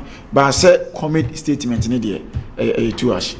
I retract the statement. Okay, so Okache say he's coming to turn what the economic situations of the country around. And at a time where they were coming, inflation rate was at 15.1%, and a cedi to a dollar was 4 cedis 20 pesos. Then, and they called for the head of the then governor I almost say the Juma so in resign. Fast forward, you've come into government, and we had inflation rates hit as high as 54%. And as it stands right now, inflation is around 23-24%. And you go around and come and tell me that you are going to make changes again. 20.9. You are going to make changes again. Is this someone we take serious? Dabi, where's you at the Now let us see what you've learned. You claim you've learned. So all the 7 years as a vice president. Or you mate on your driver. Dabi, and yes sir. On the basis that he was a mate and that all his sayings or all his contributions to Nanado were not taken. And our president Nanado were not taken. Then he means he's telling us that Nanado is an autocratic leader who doesn't listen to his subordinates. And Nanado made us aware. Nanado went to stand at a conference or on a platform and said all the good things we are seeing in the economic sector, it is due to the hard work of what? Bawumia. And so if today things are not going well, he can't run away and tell us that he's a driver's mate and that he was only assisting Nanado, President Nanado in all those things, and that he didn't have any power or control over the things. And as vice president, you are mandated to be the head of the economic management team, and he is the chairman of the board. And so if you tell me things pertaining the economic indicators or economic sector, you don't have upper hands on it, then I think there's a misplaced priority. And this is someone who doesn't have a track record of being believed. It's not someone we can trust going forward. And as Senior Ghana, Baby Ghana Kodri, we need someone we can trust, a trusted leader, a leader who has been tested, a leader who, in times of needs, will come to his people and say, "Me man for say na yakodru, intine mama memory say, edu say ya, you will get there." Someone like John Mahama, in times of needs, in times of tribulations in the form of doomso, he went straight into what? Parliament House and admitted that yes, we are facing challenges in the words energy sector, but I promise you I'm going to fix it. And he fixed it before leaving. And we didn't have we didn't have energy sector crisis only under Mahama, but he's the only president and ononkwane president with me parliament akojiatum wholeheartedly say yes, I admit that we are facing this kind of challenges. When it happened in 2002 thereabouts under Kufuor, what happened? We heard pastors were sent to Akoso Modam for prayers, but Mahama faced it head on, brought in the Ameri and other energy power badges. Power badges. Yes, to support, and he also established the ESLA. To support it, and ask yourself, what has the ESLA been used for today? It has been misused. Now I hear America has been. I now hear they've brought America to Kumasi, and something that they backlashed Mahama for. They are now seeing the importance of it and bringing it to Kumasi. Far from that. So Bawumia is someone that we cannot trust when it comes to economic. And now that's also about agriculture, energy, housing, public transport, transportation. And I am for so say Bamo Musika kakra. Nti okas won't media. Bawumia is someone or you be ujini dia enyi. Ade. Because onwa ko Upper West, Emma Yebisa and say, what is your biggest achievement in the Upper West region? Emma Niko Bien and say what Wayek Pualugu Dam. But Ocean the manifesto or release just last Saturday now, he's against it say I'll construct the Pualugu Dam. So something you claim. He said he will construct. Or say I'll construct. But when they were let me land. Then I am nowadays. So when he was asked, what is your greatest achievement in the region? He said, say the Pualugu multi-purpose dam is his biggest achievement. And so would you say a project that you've not done is your biggest achievement? Is that an achievement? A project that nothing has been done is last time I yekoye coverage. Yekoye coverage. Assassinate the homonia obi eni hu. Almost spend one down. Almost spend close to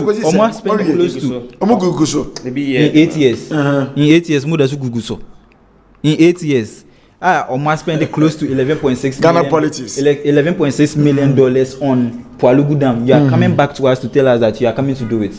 And that same president was the one that or no say Ghana bibia Ghana edru. We don't even need to what go for borrowing.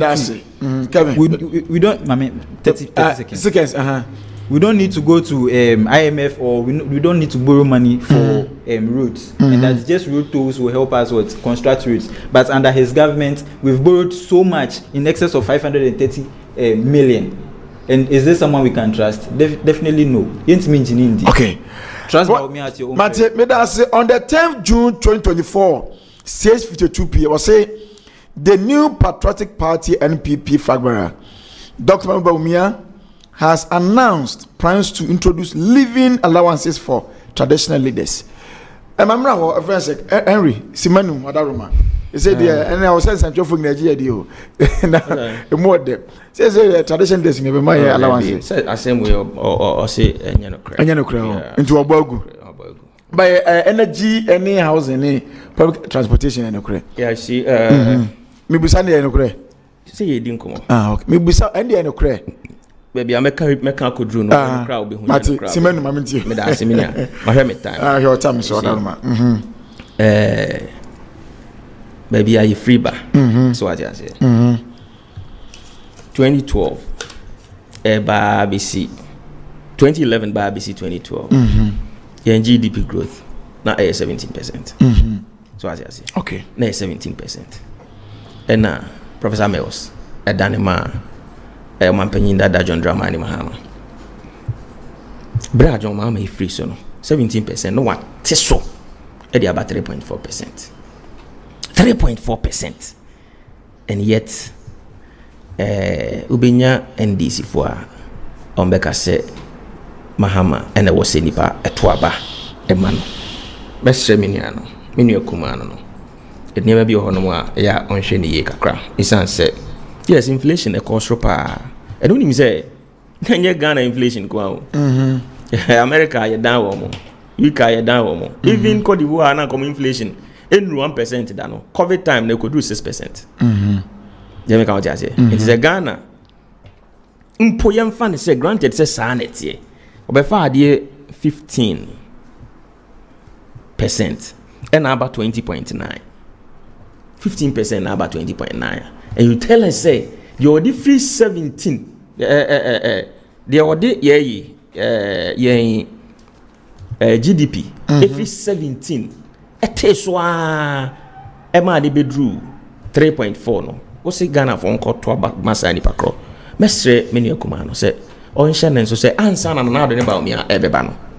Now Ghana GDP near 216 billion Ghana cedis. So what I say? And then yeah, cause yeah GDP I hate over 1 trillion Ghana cedis. I don't know better videos I am on GDP. Yeah, hit over 1 trillion. And the cost of living by saying. So what I say? The cost of living.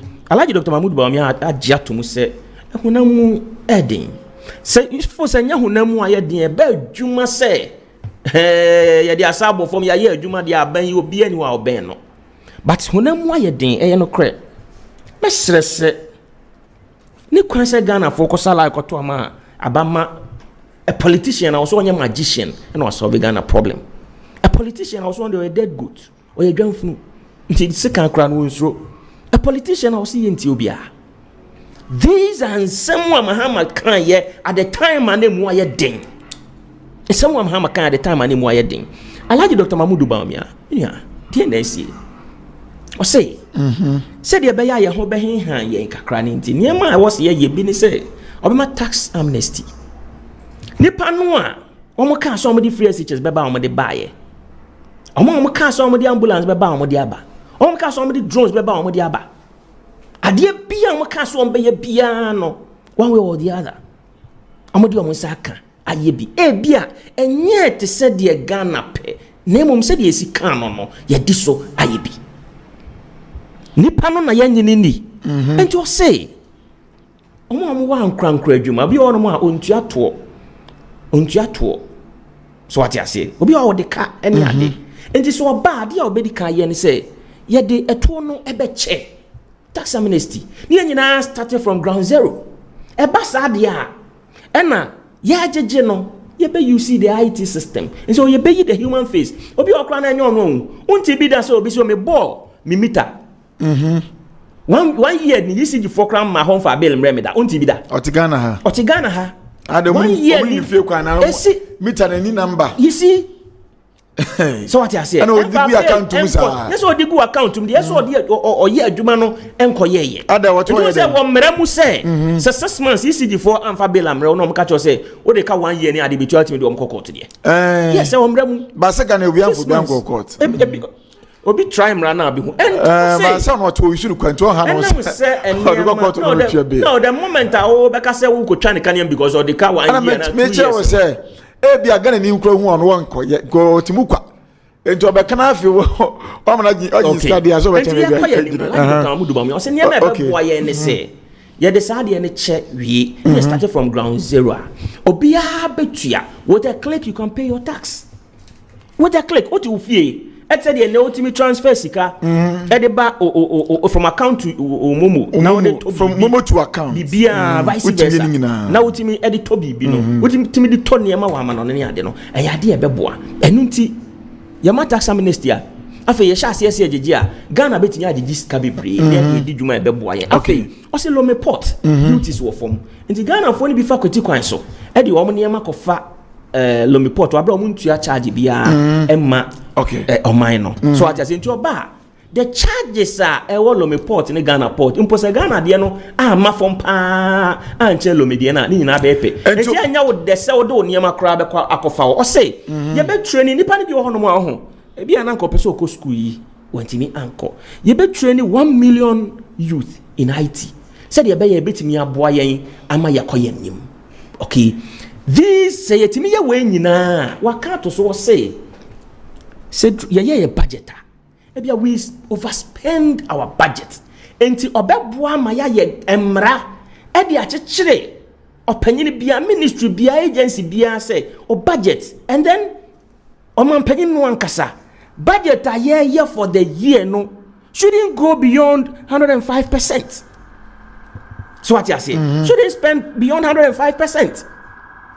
Into the 5% but so what tomra bibia ni wa eno na wo ka say edru mra bia de enti ye overspend ni say ye bobesia bebre waka to so o say ye bobesia bebre na besia na ye bo no na won ka mo no bobesia ti nkomo na ye de no say o ka ho bi say o ka no bobesia ti ka say ye bobesia bebre say ye bobesia bebre enti besia no so no be ye o mampanyini a say yes adie we na ye we will not go beyond it. Yes ye dan na dan no 1000 Ghana cedis.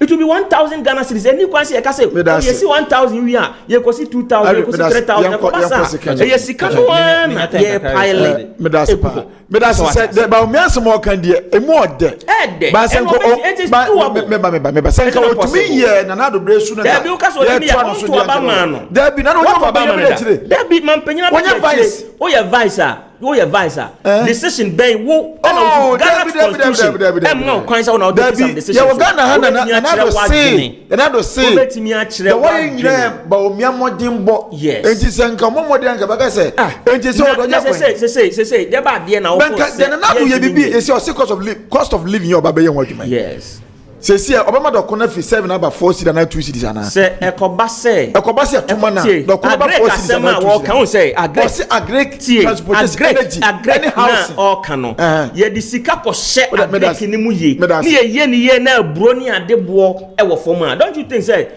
do kona betimi na say calendar so what you first can ko she agrek ni mu ye Mesikama. Ono ye nto abama no twesi kan ko se ministry bia o so fe koto koto mesi Bawumia as vice president Bawumia as vice president enye on the man ministry sika so mfa ni that's ba say o vice and come president say na ho no aduma de ma we do vice and na take decision ana Ghana to do 7 cities enti na say obi su to do 3 cities o brain e kan ye to do 3 cities and ye to do 3 cities wo Ghana awa hemfa asotwe any 3 days me to do en kana santero kuno yo mu mi enkra dokuno say 3 cities asotwe kwan na mpa next week oba to be breme meto bia bro ope kra na ye wi atena kam ne enko dokuno me kwa so choko say to do 3 Ghana cedis na wo ka say obi be fa dokuno 20 pesos Oman for time. Kenke was 20 pesos. I am telling you, Oman for time. Kenke was 20 pesos. Okay, Mahama free so no.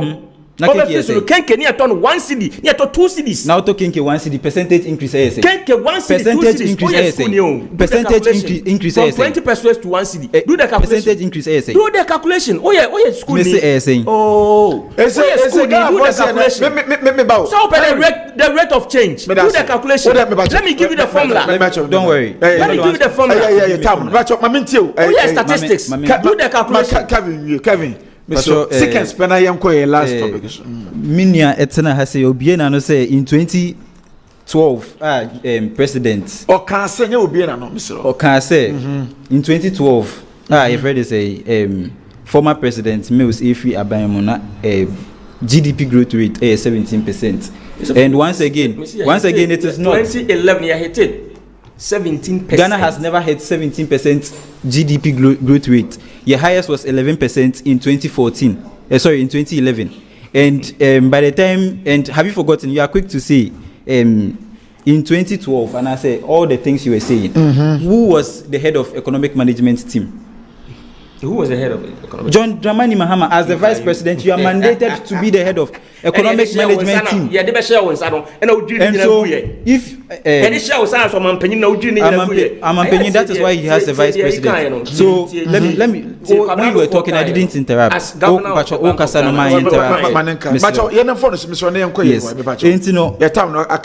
Or say 17%. Once again, Ghana never had GDP growth rate of 17%, and he's deciding to choose and pick analysis here.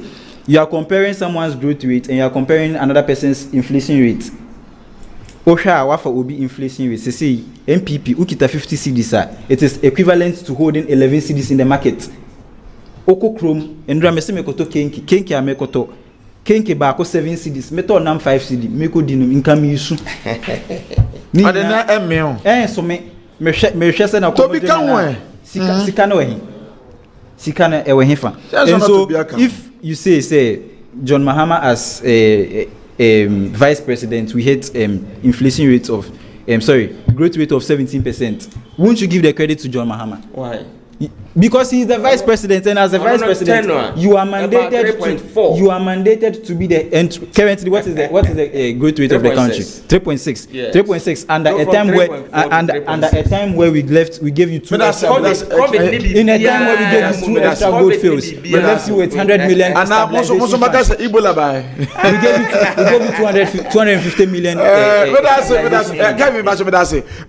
Last topic is my best. And some na etam na so Jumadie showdown Kumasi online TV enne eso ayeshepa men kan fa na daw if you say obi an pheman ye okokra wa ha Mahama's hardship policies ahead of 2024 mamemra osima no 9 na yenhwe wo say former president Fagbara of the National Democratic Congress NDC John Mahama has announced a list of his priorities and promises to Ghanaians in a document submitted by Sami Jemfi, National Communications Officer of NDC. It is highlighted that the policy announced is all about building sustainable society with opportunities for all. Enti Osha 24-hour economy, national employment centers invest $10 billion under the Big Push initiative for over 5 years to accelerate infrastructures. 5 free primary health care for all Ghanaians. Complete constitutional review processes. Run the leanest government with 60 ministers. There's club of ex gratia in its current form. And I discontinue the payment of utility bills, DSTV's fuel, etc. as part of top government employee service benefit. 1030 legislation to put cap on debt accumulation and prevent any further reckless borrowing as being witnessed under this current government. So, my member Hona Sima and Nape na yini komo o hwe papa nso nso de gu akwam say da nya me bia ye ya man mo eden oba e ba memremre okay come ebe mo ba be die hope pa na o hwe ma e bi da o ma ba transfer da o ya tena so da na mo kasa say mo be die kwan so da your track record is there to show say we've done it before nti say John Mahama ye hu say mo ba mo be sign say Ghana fo enye mo mugide makosua sabi da bi yansa mansa in if MPP is the marking scheme mansa once anka howe if once and you two MPP is the marking scheme, then we are better. In the sense that if Mahama says he is planning to employ more, create avenues to employ more people, under the MPP, currently we have an unemployment rate of 15%. Okay. Under John Dramani Mahama's time, we had an unemployment rate of what 7%. In Techeso, uyi nipa 100 bia emu 7 any ejuma omoye, but currently uyi nipa 100 emu 15 any ejuma. Na enanu ya omo manifesto launch omo kasa omo so mo create 21 million jobs.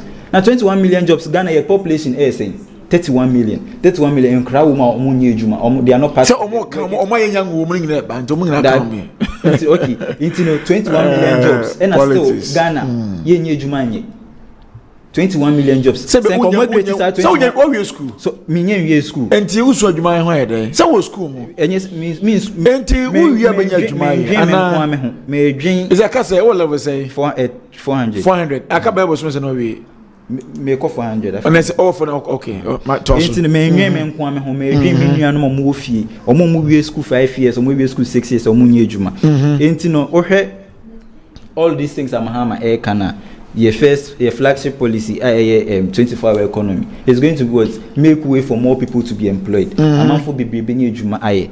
Nti no say amanfo bebrebe nye ejuma so yes answer.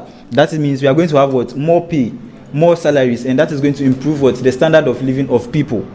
What you say? Nti no say obi enye sika oni bottom your standard of living will improve as a country. Sikanen kodi obako for nsem to say na MPP aban e omo de $34 million akoma President Nanado Basse onkoye ambulance maintenance $34 million for ambulance maintenance. Under John Mahama policy 24-hour economy policy is going to make sure that the national cake is distributed all across to the 24-hour economy. And you can also look at another policy, like he says he's going to train 1 million youth in coding. And that is a policy Mahama announced even before the flag bearer of MPP is announcing.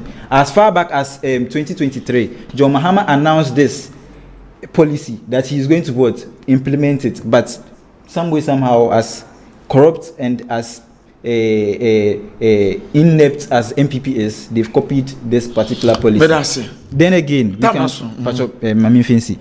you can look at the Women's Bank. I also be creative. I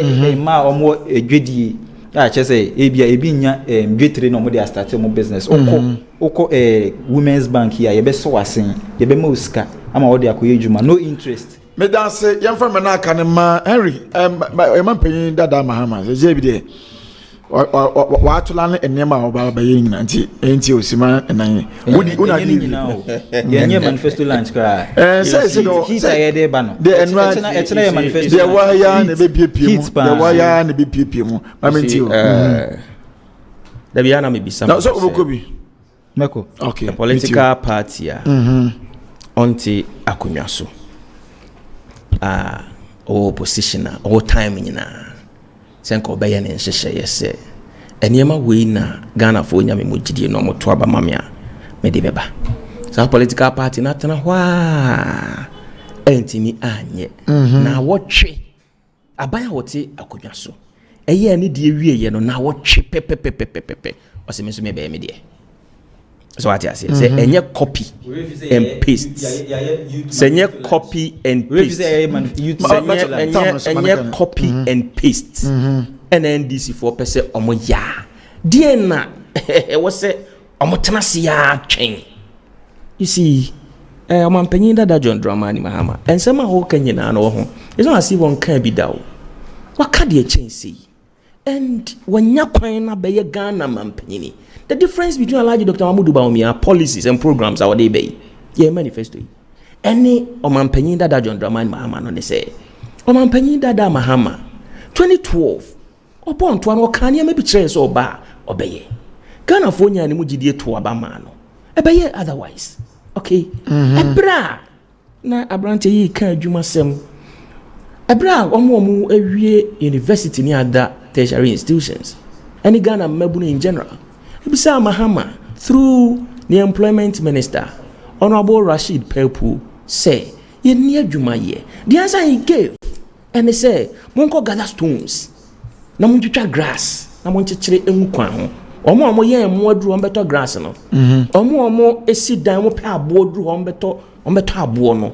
Eno enjinkame nua yi ana branche yi eba be wi university adwuma anka Mahama ne Rashid Pelpu ka cho say ye no ne say ko gather stones e wo kwan ho na twitwa grass na omo ye emu aba omo abeto. The alternative is empty. Mahama promised us of a hope city. Sa push ya wo ka ho asemu yi o ka de che say yo or promise the hope city 10 billion US dollars hope city 2012 no promise ye to abama no hope city no ewei enti Mahama de oyobia ohyeba onni so Ghana fo anya ne mugidie pen o ma to abam ne bia ma no pen ama na bedi mampanyini ebo a wo hye ye no wani so Alhaji Dr. Mahamudu Bawumia ni tinto ballot paper so da Ghana enkosa line ko to abama no da. Okay, so the difference is there. And Mahama catch you onu kroya will say no president in Ghana, and for that matter no president in the world. And the betim dey 4 years aye bibi papa bi ama Ghana for. Now he's seeking to rule for 4 years. So the big question is, what kroya no utia ban mu catch you say obi any wo betim dey 4 years aye bibi papa bi a wo Ghana. Enti wo be ye den. Alhaji Dr. Mahamudu Bawumia de. Enya 4 years na ope. In fact, ya to abama no 2024 no ba 2028 obesa besre yen enti obeye ni ye no osa besre yen Mahama de oka kire wo se allowance otwamu a de na de beba onti obi a be cost ne say ye be to aba tia no kra mfa no but in opposition he is promising to pay. Mahama oka kire ye wo se so ye over 2 billion Ghana cedis on waste. The underlying word is on wasting will free SHS1. So or 2 billion Ghana cedis on wasting will free SHS1 for any ashafua 88. And this man wants to come back. And say Ghana, when a Ghana is 2 billion, do you think so best spending will free SHS? So this tells you say Oba, this policy a Ghana for asomuno obecham because we can say Ghana a brand swing say a benya free SHS. Na impo ne time 2016 he made a pronouncement said day for no nkoni free that time the day no musika mutua nyina na 48 Ghana cedis even 48 Ghana cedis he couldn't pay obisa headmaster sir me at the time na me teacher ni the 4 minutes na so obisa headmasters at the time they will tell you say 1 cedi kobo kra wantimi amfa ma okay it took Nanado Danko Akufo-Addo and a babe clear a car na a no see on capitation grant. See capitation grant was 3 cedis 50 pesos and on Mampenyiko for. It was 3 cedis and on Mampenyiko for. Mills buy no e call 4 cedis 50 pesos. Mahama be share mu 4 years 6 months. E ko say 1 for 10 pesos. Anka ho now the capitation grant at the basic level 10 Ghana cedis. Nanado Danko Akufo-Addo any Alhaji Dr. Mahamudu Bawumia at the 5 cedis 50 pesos. And I can't why they bought a mofran hobra, senior, basic schools. That's it. Henry Fanusi Mebacho, Yapon, medical crack. No, say John Mahama Bobe cancel free SHS because I say he's coming to review it. Mahama say if I come out, okay, I'm review 4 years now. Now you're going to for time 4 years. They said they'll review it. Mamenka say no. Mamenka can review us. And I'm say what I say we. Mamenka 4 years. Senior, what I say we. Mamenka review 4 years. He's not being fair to me.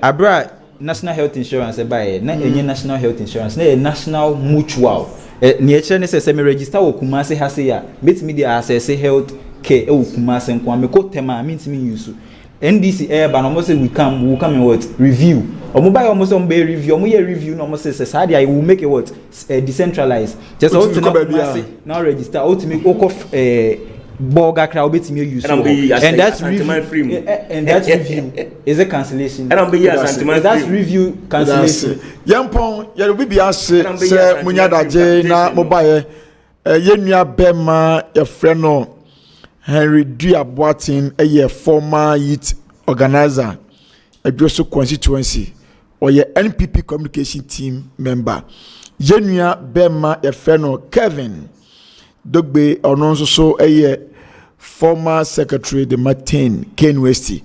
Now senka Bochi Samuel also oba na bibinti and I want to me ama. Ye the best when they showdown. Yami aduma Joada Yebesia na ya twaso. And a 49 me and rather Monday, Wednesday, Fridays and the bro. Bedin any offer dance. At that production team nina say Dennis Danny boy and I quite know that yellow crown finding Zucra. Omina boy, my joint didn't come up. Only had been telling my bar. I was all now by Anche. Yamia do you share that said, not yet was showdown. The Muna Masia Cram.